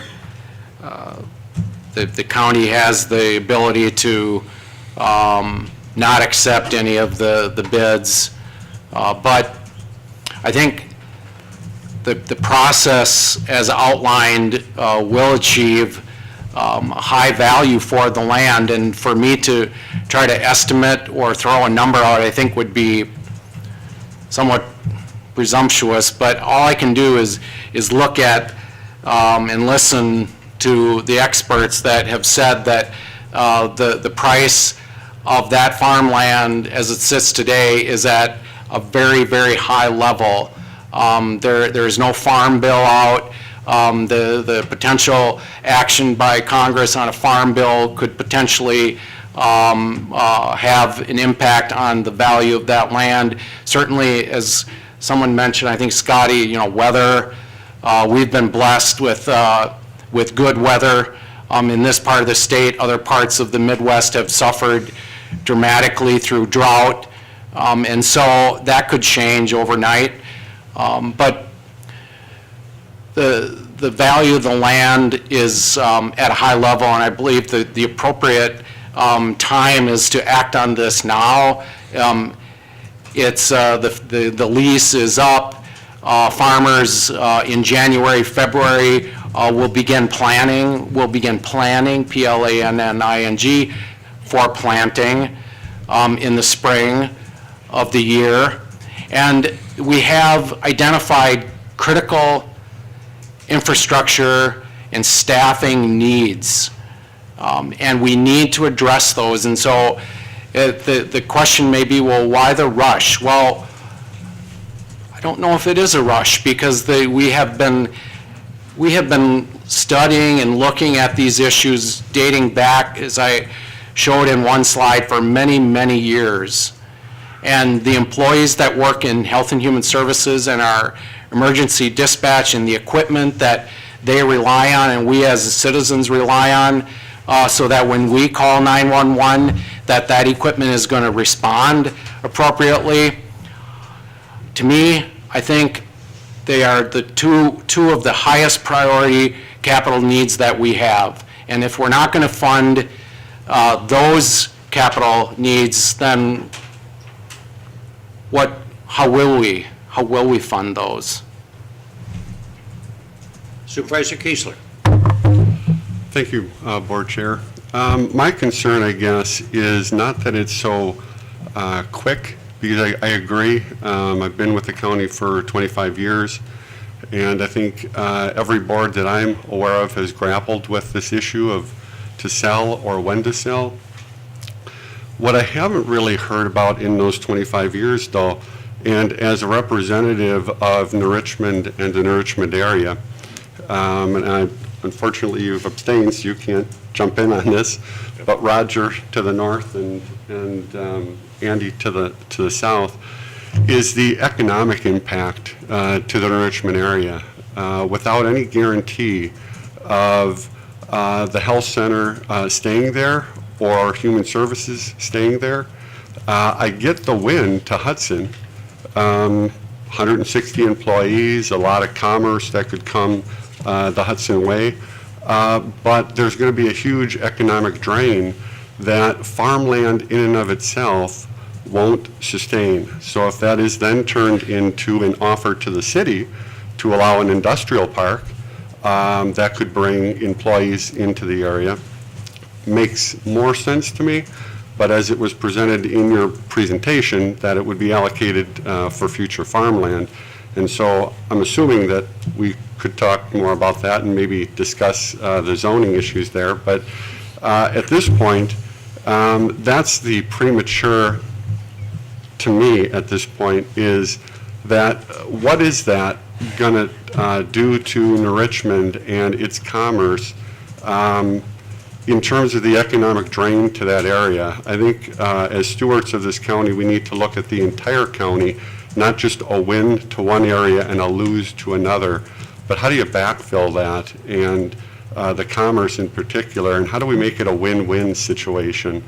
In terms of the clientele, I understand and agree that moving it all to Hudson increases, I'm talking about the staff and HHS, if that's one of the options, would create an overhead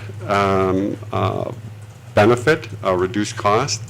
On the other hand, the studies that I had done when I was a behavioral health administrator several years ago suggested that within a 10-mile radius of New Richmond, 25 or 50% of the clientele lived in that 10-mile radius. 25% lived in the 10-mile radius around Hudson, and 25% in the 10-mile radius around Baldwin. And so while you do increase or decrease the overhead potential for some of the administrative costs, getting those staff back to New Richmond to serve those clientele that are heavily populated in that area is going to be a cost.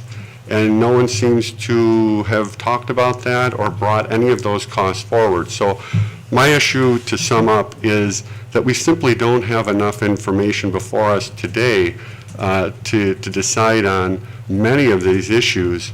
And so the sale of the land, while I tend to believe it will increase in value when the Stillwater Bridge goes in, when you hinge the two, to say we only can do that and we can't do it in any other way to take care of 911 and HHS and some of the other capital items that we have, the only way to do that is to sell land.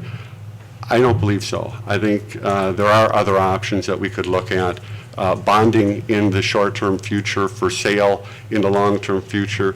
We need to keep our eye as a visionary board. That was our charge, to the vision. And vision doesn't take place overnight or over a year or two or three. What is our vision for the next 10, 15, 25, 30 years? That makes a vision. And so, again, thanks for allowing me those comments, and I appreciate everyone else's as well. Thanks. Supervisor Kiesler, I appreciate your thoughtful comments. First of all, let me disabuse you of one thing. It is the new river crossing, not the Stillwater Bridge. I really hope people can get that. I apologize. Concept. Thanks for correcting me. Now that we have approval of the new river crossing. Second of all, one of the challenges that I've had, and I have tried to balance this, is to keep us as much as possible out of turf issues. I know that's not always possible, but I try and do that. And so, Supervisor Kiesler, I would indicate at this point that I'm confused with your cause and effect of the relocation of the employees from one place in the county to another place in the county, because nowhere in any of the discussion that I've heard on this, or nowhere in the resolution, do I see what dots you have connected that would relocate those employees from one place to another. So I express confusion on that and would ask the administrator to address that, because I don't think that's at all indicated or even inferred in what's in front of us. Am I incorrect? No, I think that historically, the discussion has been, well, you're just going to move everyone to Hudson. That's not what I'm recommending. I'm recommending that, first of all, we try to repurpose existing space. We have existing space in Baldwin. We have potentially space in New Richmond, and I've asked staff to begin research on potential areas in New Richmond where Health and Human Services employees could be located. As I mentioned, Baldwin and potentially Hudson. I'm not sure about Hammond. I don't think so, but there are other areas, so there's no move afoot to move everyone to Hudson. What I've challenged Fred Johnson to look at is where, and I think Supervisor Kiesler mentioned it and others, where are our clients? You know, who are we serving? And so, you know, the old model of trying to keep all 160 employees housed together, working under one roof, that model might not work today and in the future. You know, as I mentioned, we're looking at row. You know, we have social workers and a lot of employees in Health and Human Services that spend the majority of their time on the road or out in the field working with clients. And so their workspace has been redefined and will continue to be redefined. You know, where are the clients that we're serving? And, you know, maybe we should have satellite HHS offices in Baldwin, in New Richmond, and potentially in Hudson. The old model of trying to keep them all under one roof together because it makes good sense to keep everybody together, those days are gone. And so we're going to be looking at that and not moving everyone to Hudson. There's no plan to do that. In terms of the potential value of the land, it's zoned right now agricultural. The county has never been or should not be in the development business. I don't think that's our role. I think we should let the market determine what's the appropriate use of that land. I will continue to work with the city of New Richmond if they feel that and we've talked with the auction real estate firms that we've talked to about the value of that 500 acres of land. And when they go to sell that, they are going to recommend to the county that they divide that 500 acres up into certain strategic parcels of land, and they will be recommending that the parcels be sold individually, auctioned off individually, and then towards the end of the sale, potentially collectively, depending on the market. Certain portions of that 500 acres along the interstate, or not the interstate, along the highway, that is part of the city of New Richmond, in terms of their boundaries, that potentially could be of higher value, and I think that will come out in the bidding process. In terms of the value, the potential, if we want to say industrial value or commercial value of some of that land. But that's not my area of expertise. I'm not a land developer. I'm not a realtor. I'm not an auctioneer. I leave that to the experts, and they will. The county will achieve the highest value of that land, be it the way it is currently zoned agricultural or potential commercial use of some of the land. I don't know if I addressed all the issues that you raised, Ron, but I tried to. Supervisor Ring. I have a question about in the 911 planning and the redevelopment.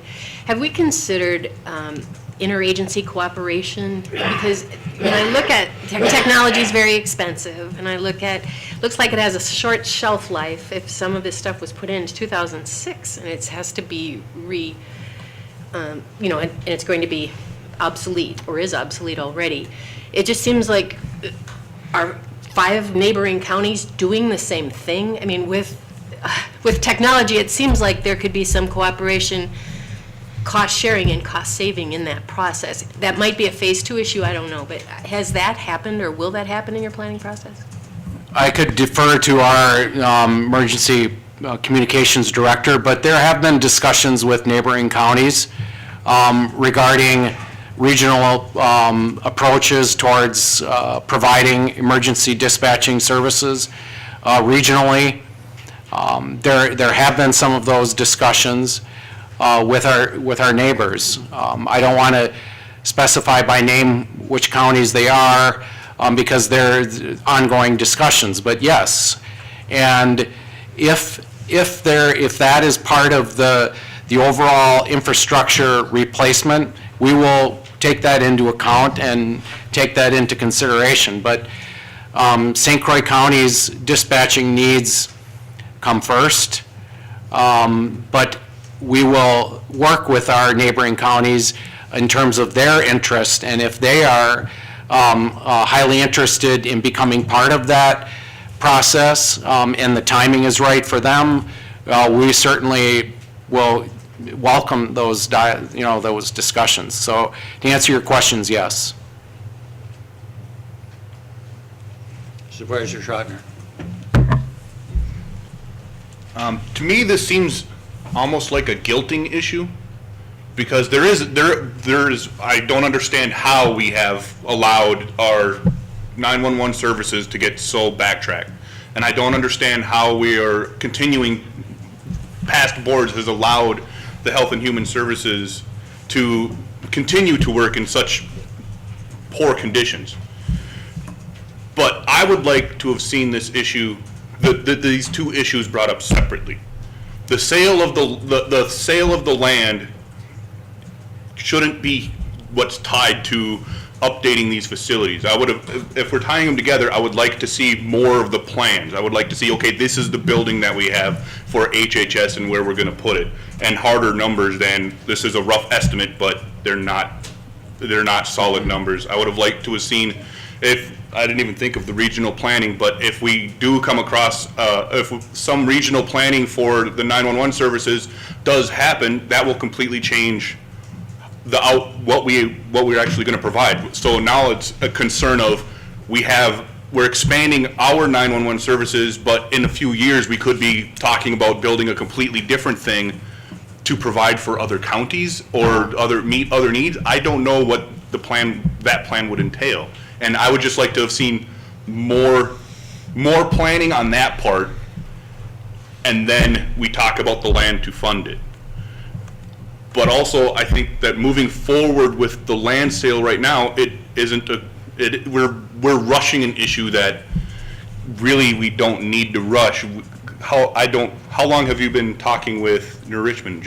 You guys just talked yesterday? We talked yesterday regarding the sale, but I've had prior discussions with the city regarding the whole future of the New Richmond property in terms of how it relates to HHS and the nursing home and what the city's vision is for that. I've had some dialogue with the city on that. So, but more specifically yesterday regarding the sale.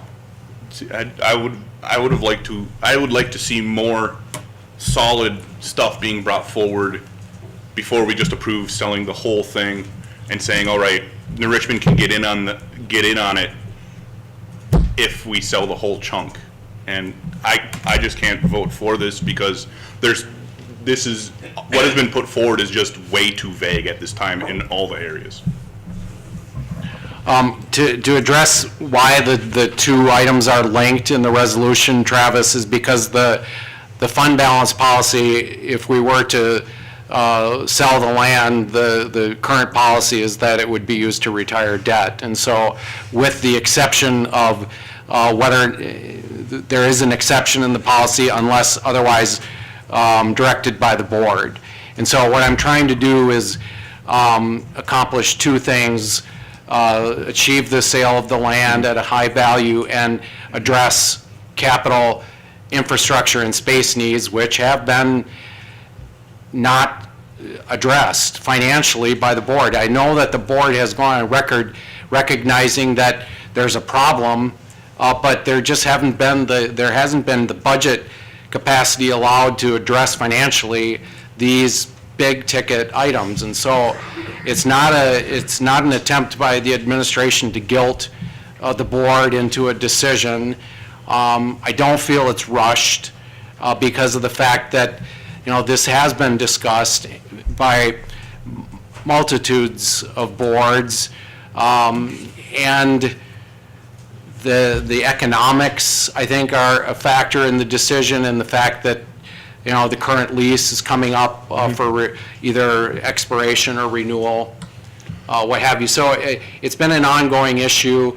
The Community Development Committee, although they didn't have a specific agenda item on this, but back during budget time, you know, it came up in open dialogue that this should be looked at by the administration. And so there has been discussion on this, and so it may seem, I hope it doesn't seem like it's being rushed, because a lot of good thought and a lot of homework has been done on this. Well, it's not the selling of the land that the guilt part's coming from. It's, we need to do this just to even start these projects, but we don't need to sell the land to actually have the plans developed, do we? The plan, like, to get together with a firm with a firm to say, how much will it cost for you to develop a plan for the Health and Human Services? An architectural firm or anything like that, or to have someone come forward with a plan for the 911 services to say, this is how much it's going to cost us to do these upgrades and these expansions. We don't need to sell, we don't need that capital to start the process, so that way they can come forward with the hard numbers and say, this is how much it's going to cost, and we can allocate this percent to the 911 services, this percent can go to the Health and Human Services, and that would cover most of the almost all the cost for both, or even just a percentage of the cost. That's where my issue is coming in, is where the whole plan for the sale is kind of vague, but especially for the services part that we want to upgrade, it's too vague to move forward since they're both combined. It's kind of the old chicken or the egg dialogue back and forth. I mean, it goes back to the one slide that was in there about the capital budget process and what the role of the board is. I mean, the role of the board says, yes, okay, we feel it's appropriate to sell the land, and yes, we've identified these as two key priority capital items, the 911 and the HHS, and then you direct staff, okay, go forth with those directions and get it done.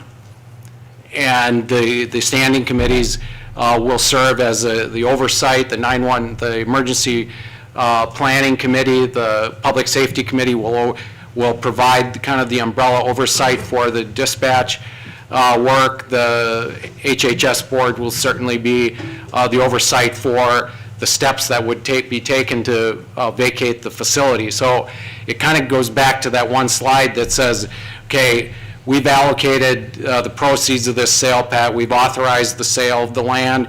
We've identified these as key priorities. Now go forth and do good, and keep us informed. So that's kind of the importance of that process. And, you know, sure, I don't have every single detail worked out, and so it may seem vague, but it's a pretty good concept, and it's a pretty good identification of what the priorities are, at least in my eyes. And it doesn't lose sight of the nursing home discussion, although it's separate. But I purposefully threw that out there and brought it up today because it's on everybody's mind. And so I'm not losing sight of the importance of that, but it's on a separate track. But, you know, we've been talking about this land, you know, long before I came, and it's time to move.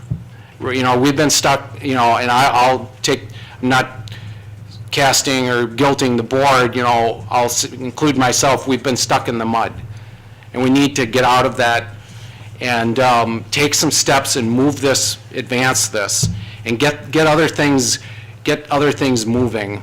I think this will cause inertia, this will cause some impetus and forward movement by doing this. And it will kind of undo the log jam that we've been in. Chair Rick. It may all sound vague, but I think it's a vision, and I think that's what we're here for. Chair recognizes Supervisor from District 14. Thank you, Mr. Chairman. At our June 5th meeting of this year, we authorized the selling of 2 different properties. And at that time, there had to be a separate motion done to allow this, the proceeds of these sales be used to retire debt. What has changed from then to now? Why does this one have to have the where we're going to spend the money? Because immediately pull at it? that time, there was no policy direction that mandated that, but then subsequent to that action, the full county board approved a policy that would direct the future sale of land proceeds to retire debt. Okay, now I know that. I've been on record, I want to sell the county farmland. Absolutely, I want to sell the county farmland. As it's presented today, I don't know if I'm for this, simply because where are we going to put these people from Health and Human Services? We don't know that yet. We don't know what the true costs are going to be on that. I understand you have a lot to do, Pat, but I'm just going to say this. The vagueness of this plan is what is I can see it on a lot of people's faces, making them question it. It's set up there that the relocation of HHS employees could cost anywhere from $750,000 to $500,000. Well, that's or $1.5 million, I'm sorry. From 750, I mean, that's a big discrepancy. That's twice. I mean, that's like the difference of going out for a $10 burger and getting a $20 burger, you know? So that's how that's where I'm struggling with this. And I think that's what we're hearing from a lot of the other board members that have spoke, is that the problem is in the vagueness of the conditions that are set forth in this policy. And I also look at it and say, well, it looks like the first thing we want to do is move HHS, and then next we want to work on upgrading the emergency communications. Maybe we need to do the emergency communications first. Maybe this board feels differently about it.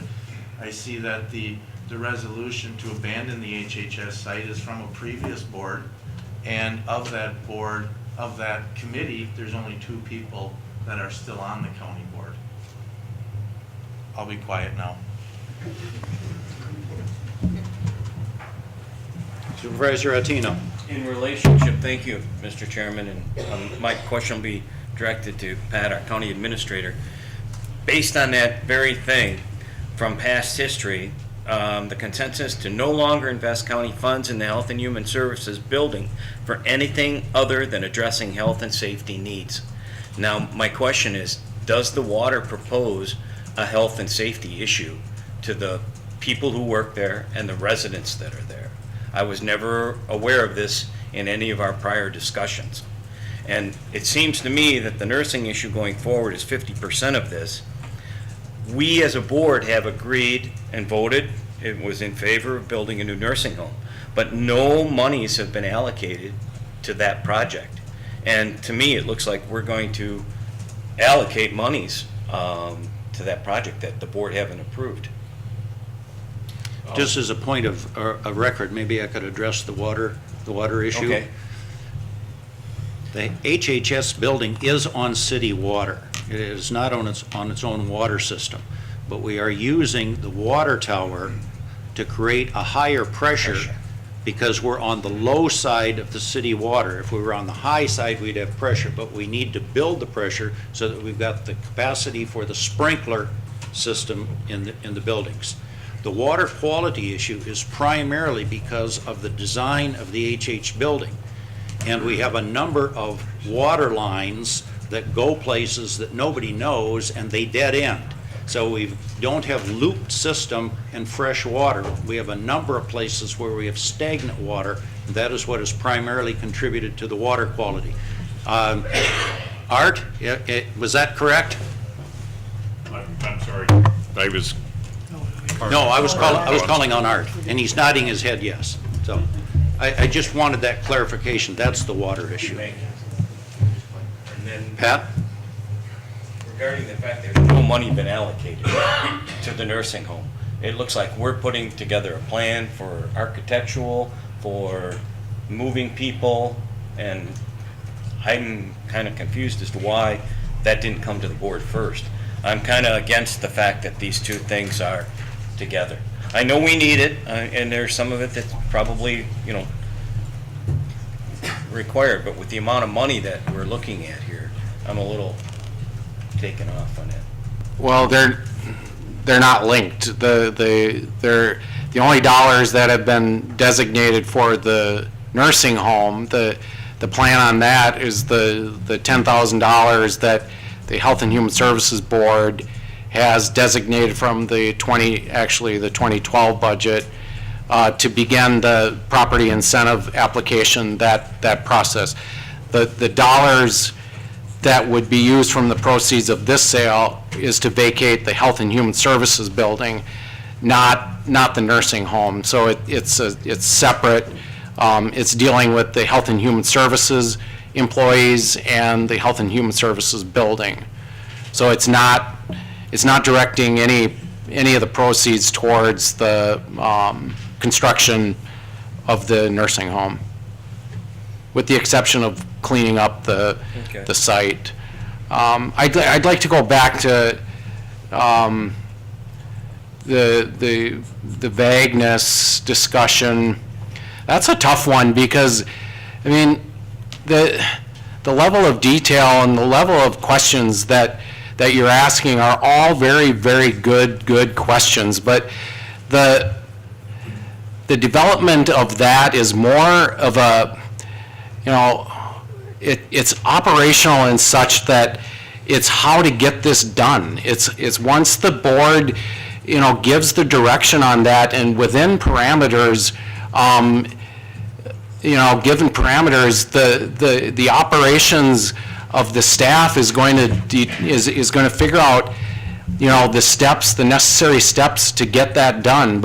And that level of detail is all going to come out, and it will be worked out. And that's where I mentioned where the standing committees are going to be involved in this. But to provide the level of detail or the specificity that's being asked for at the operational level, to have that prepared for a decision to sell the land and to proceed as with these two high identified programs, it's I don't know, it's a tough one.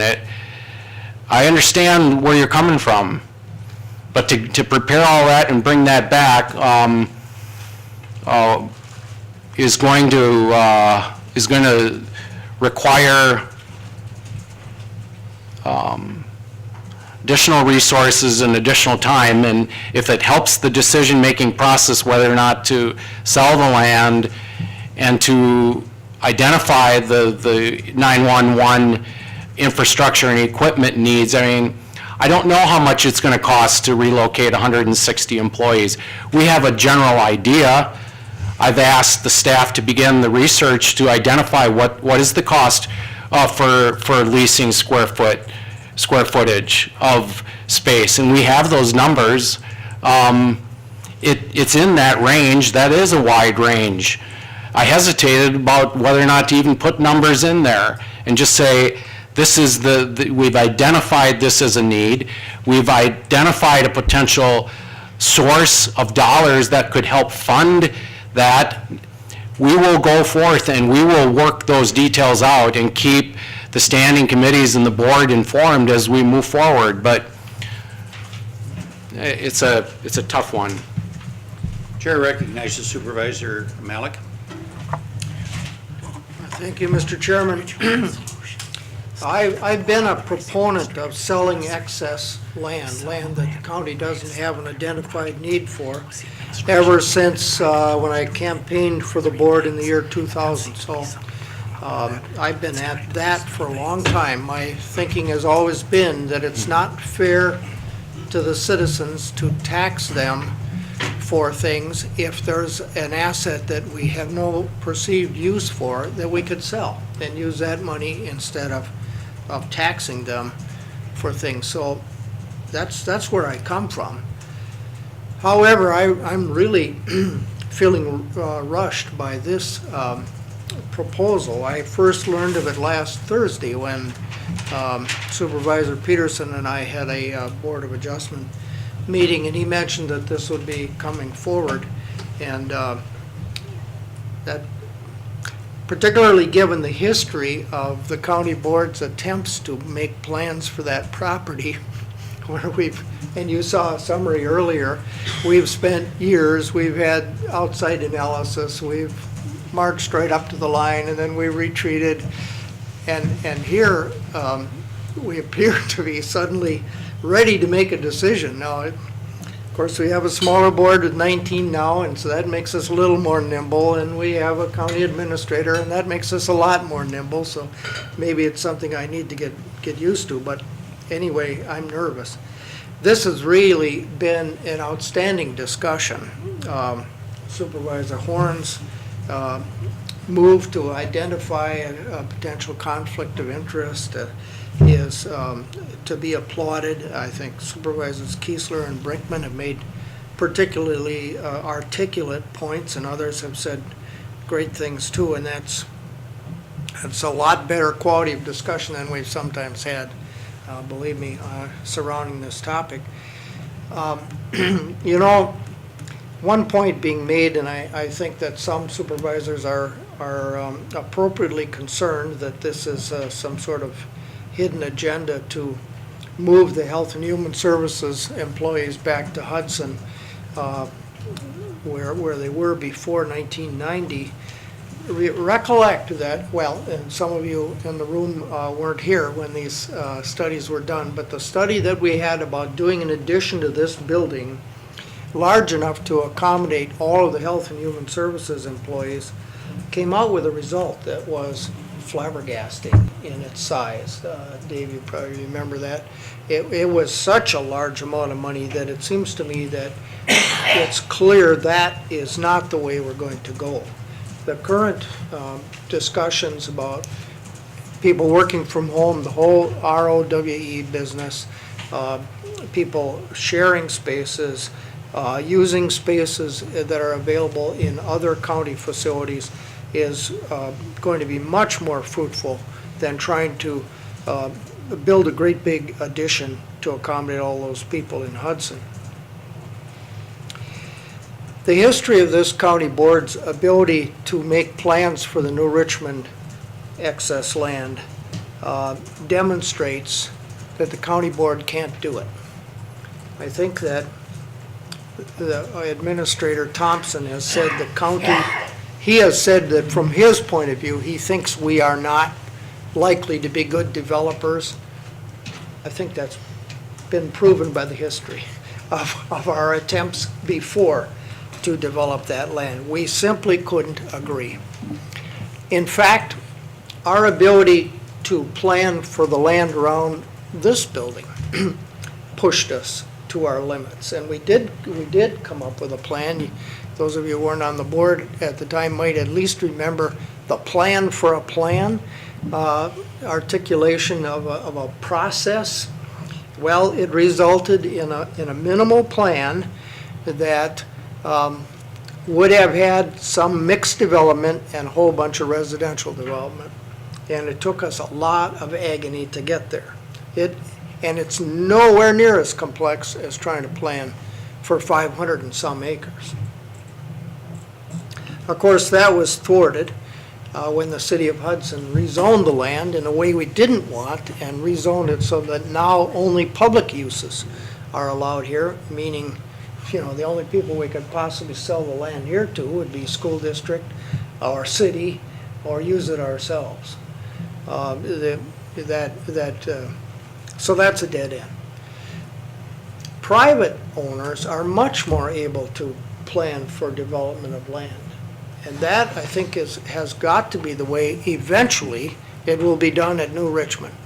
I don't think even the more brilliant county board that'll be elected in the next election will be able to do it better than the old county boards. Private owners who work with the city, work with the town, but leave the county board out of it, have a far greater advantage in coming up with a mixture of uses and maximizing the potential. And that's good for a number of things, as other speakers have pointed out. In the long run, development that maximizes employment, maximizes the tax base, are the kinds of things that we would all want to see. But I think I can assure you, we as a county board can't do that as well as a private owner could do it. It's been mentioned or pointed out that the city of New Richmond has an interest in actually acquiring some of the county excess land for its own development purposes, and that's great.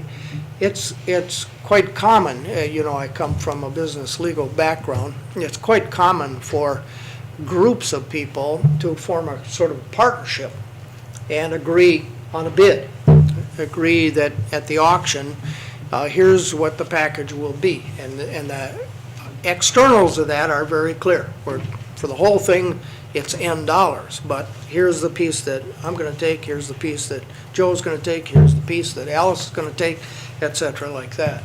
That can be done as long as there's a few months in which to prepare for the bidding, and that sounds like what the auctioneers here want to do. Now I'm going to get to the point.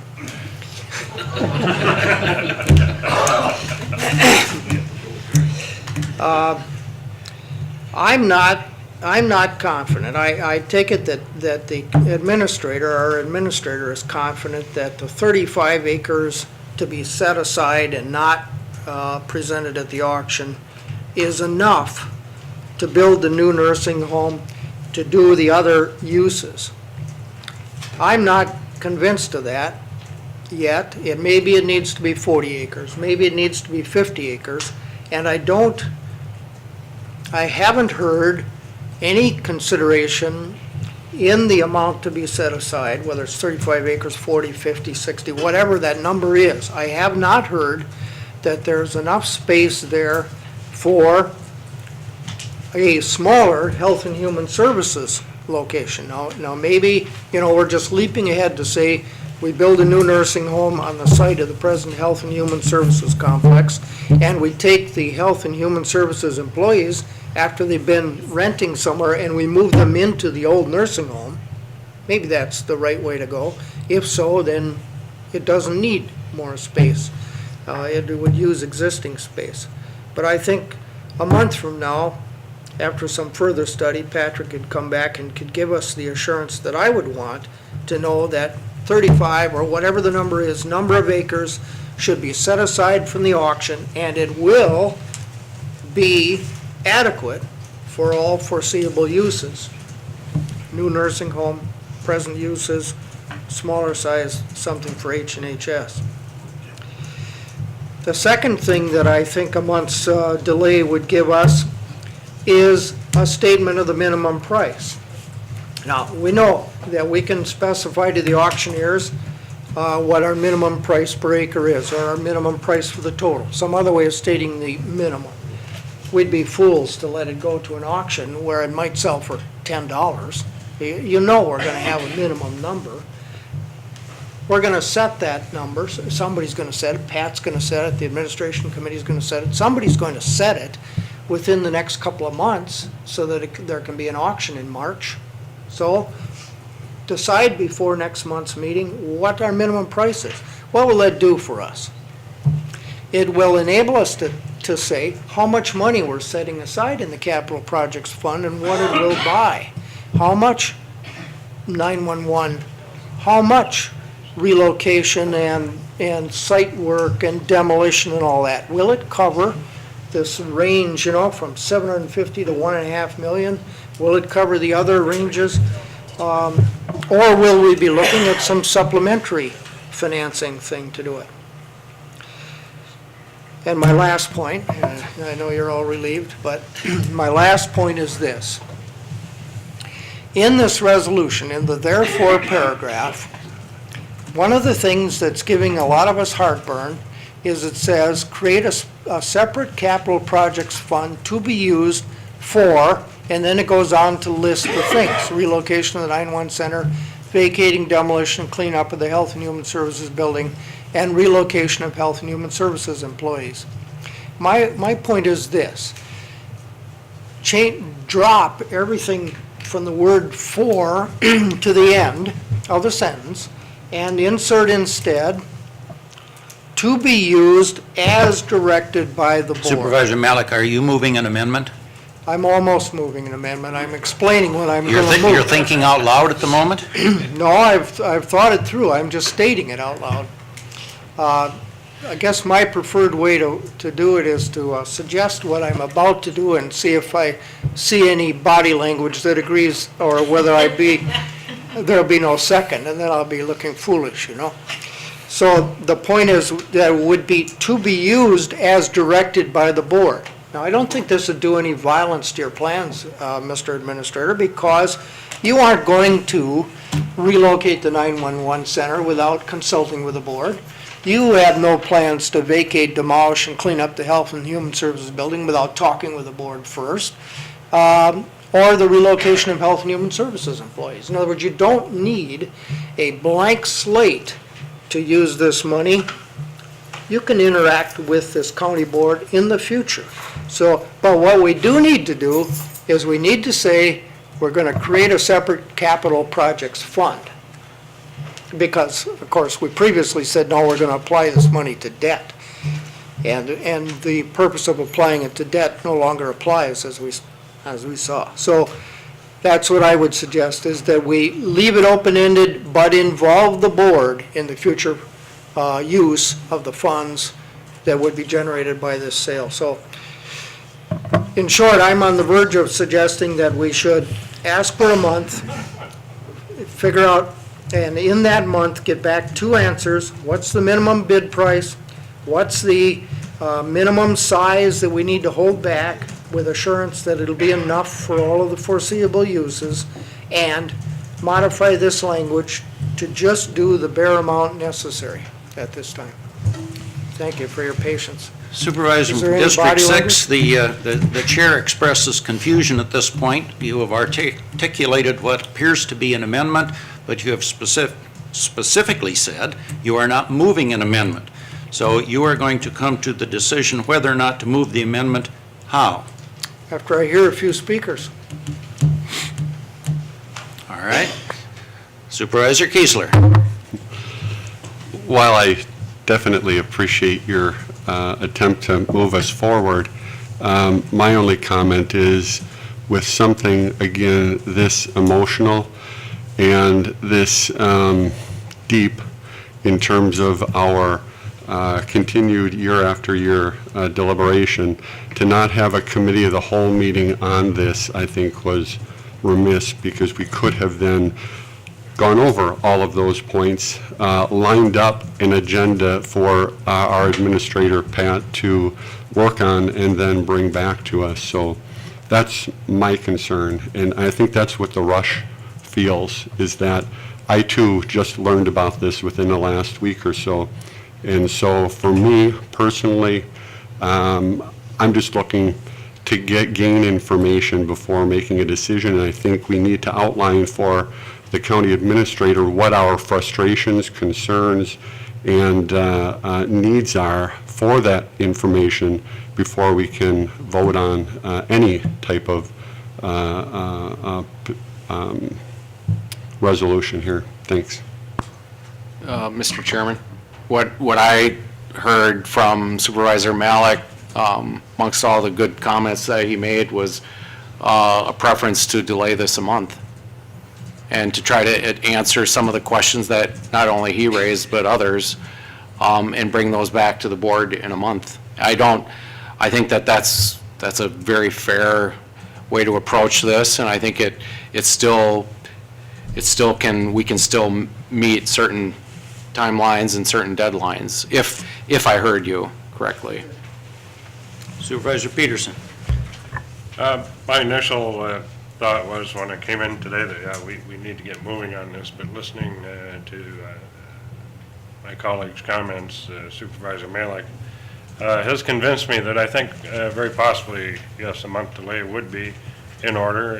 It would be a win-win situation. The folks in the county have time to review this, give us their comments on that. And the thought of the holding back a little more acreage makes a lot of sense to me as he elaborated on it. If we do, that doesn't mean we can't sell it at a later date, but once it's gone, it's gone. So, I would support the possibility of maybe holding back some additional acreage from that sale. So that's stuff that we can look at, and I commend Supervisor Malik. Thank you. Well, let me indicate, board, just so we're all clear where we're at. At the moment, we have a main motion that is in front of us. In order to move forward, we either need to take action on the main motion or the appropriate parliamentary maneuver, if it is the desire of the board to postpone to a time specific. And I'm not suggesting that we should or shouldn't. I'm just pointing out where we're at. What would be appropriate is a motion. It's a subsidiary motion. It would be a motion to postpone to a specific time. So if that's the intention of the board, and I think that's what you were suggesting, Supervisor Peterson, that would be the appropriate motion to make if that's your desire. And I'm not telling you to do it. I'm just saying that's where we're at. Supervisor Peavy, then I'll come to you. Supervisor Peavy. Yeah, the only comment I would like to add is delaying a month may make a difference on what this land is worth. Most farmers have planned 2013 crops already, so delaying it a month may make a difference. And Joe, I'm sure, can concur. Seed is bought for next year, fertilizer is bought for next year, fuel is bought for next year. So not knowing what this 500 acres may be farmed, it may have a lower the cost value when we do get to an auction. I just wanted to caution everybody on that point. Supervisor Schrottner. I would like to comment on the almost motion. Is that allowed? Okay. I would prefer to leave the language as is in the resolution, because if we remove all that stuff and just put in as directed by the board, it could be used for things not specific in here. We could say, okay, now we're gonna invest in paving the parking lot and stuff like that. The language as it is locks it into, we are going to be spending the money specifically on these issues. And that if we're going to sell the land now or later, I would like to know that we're selling this land with the specific intent of using the money for something and not just in the general funds. So I would prefer just to leave it as it is. Supervisor Malik. I think I'm ready to move, and I think I have a solution to the last point. So, what I would propose to do is to offer an amendment, and if there's a second, and then offer a motion to table, so that neither the amendment nor the main motion are acted on today. But I think you probably mean a motion to postpone. A motion to table is effectively a motion to kill. Postpone to next month. I'm not looking for a long time. I don't think that any of us are. We recognize the importance of time, and it's just a little, couple of points of information we seem to want here. And I think Supervisor Peavy's point is frightening in a way, because it means an auction in March will really affect the following crop year. But we're already beyond that point. There's nothing we could do other than turn the clock back about 2 months to have changed that. So I would like to move an amendment that, instead of the amendment I was talking about, would be a little bit different. It would say, create a separate capital projects fund to be used. Supervisor, could you identify the line in the Yeah, I existing can. text? Yep, fortunately, we have line numbers, 27, line 27.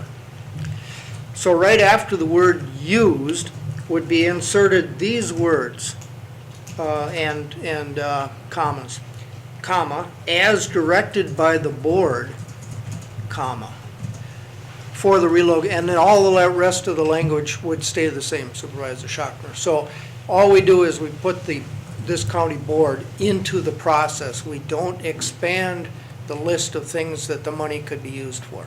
So it's still a separate capital projects fund to be used as directed by the board for the relocation of the vacating, the relocation, et cetera. Your amendment then, Supervisor Malik, is to insert those 5 words. Yes. And Is there a second to the amendment? Second. Second by Supervisor Peavy. Discussion on the amendment. I'd like to move to table, to postpone until the January meeting, this whole package, with a request to the county administrator to answer for us 2 questions.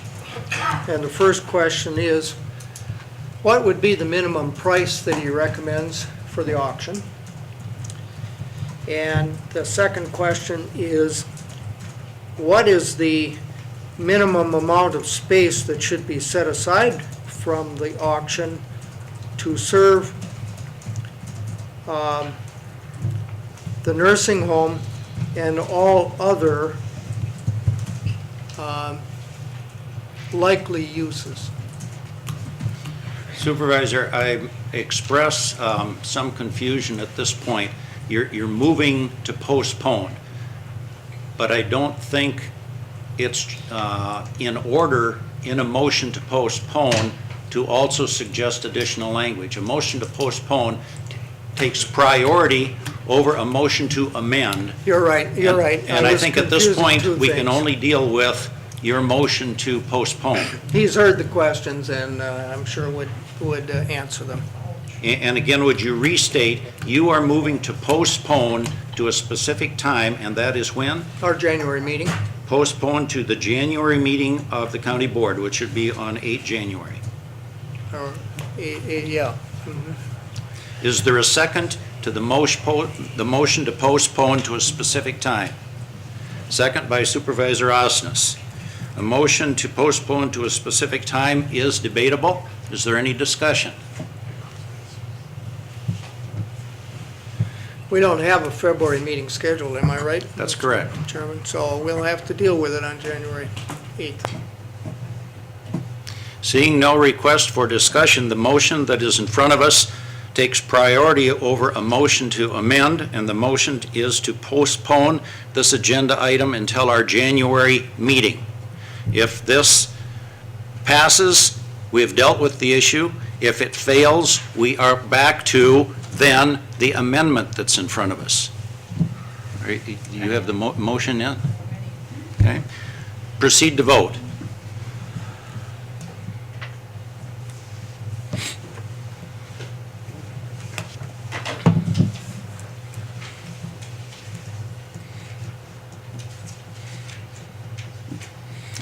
And the motion to postpone passes. So we have dealt with the issue at this point for purposes of this meeting. Thank you all. At this point, we have completed our business items. I would inquire of the county clerk if there are any reports of correspondence or any rezoning requests. Nothing?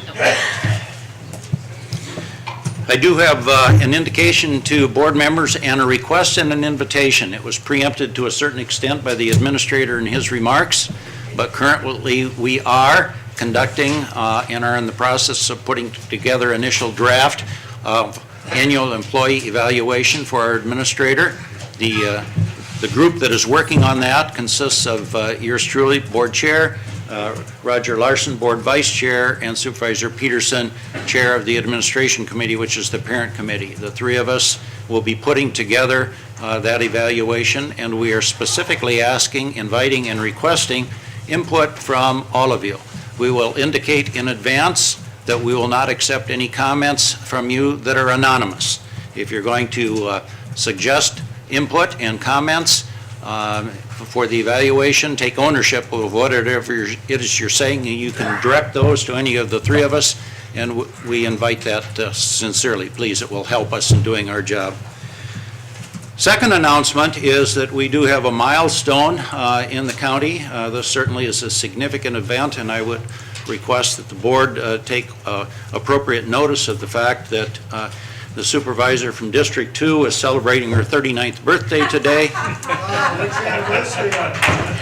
And I have had occasion individually to hear a few of the board members sing, so I will not ask that we inflict that pain upon the supervisor, but I certainly think a round of applause is appropriate for Supervisor Rank. And with that, our agenda is concluded, and we are adjourned.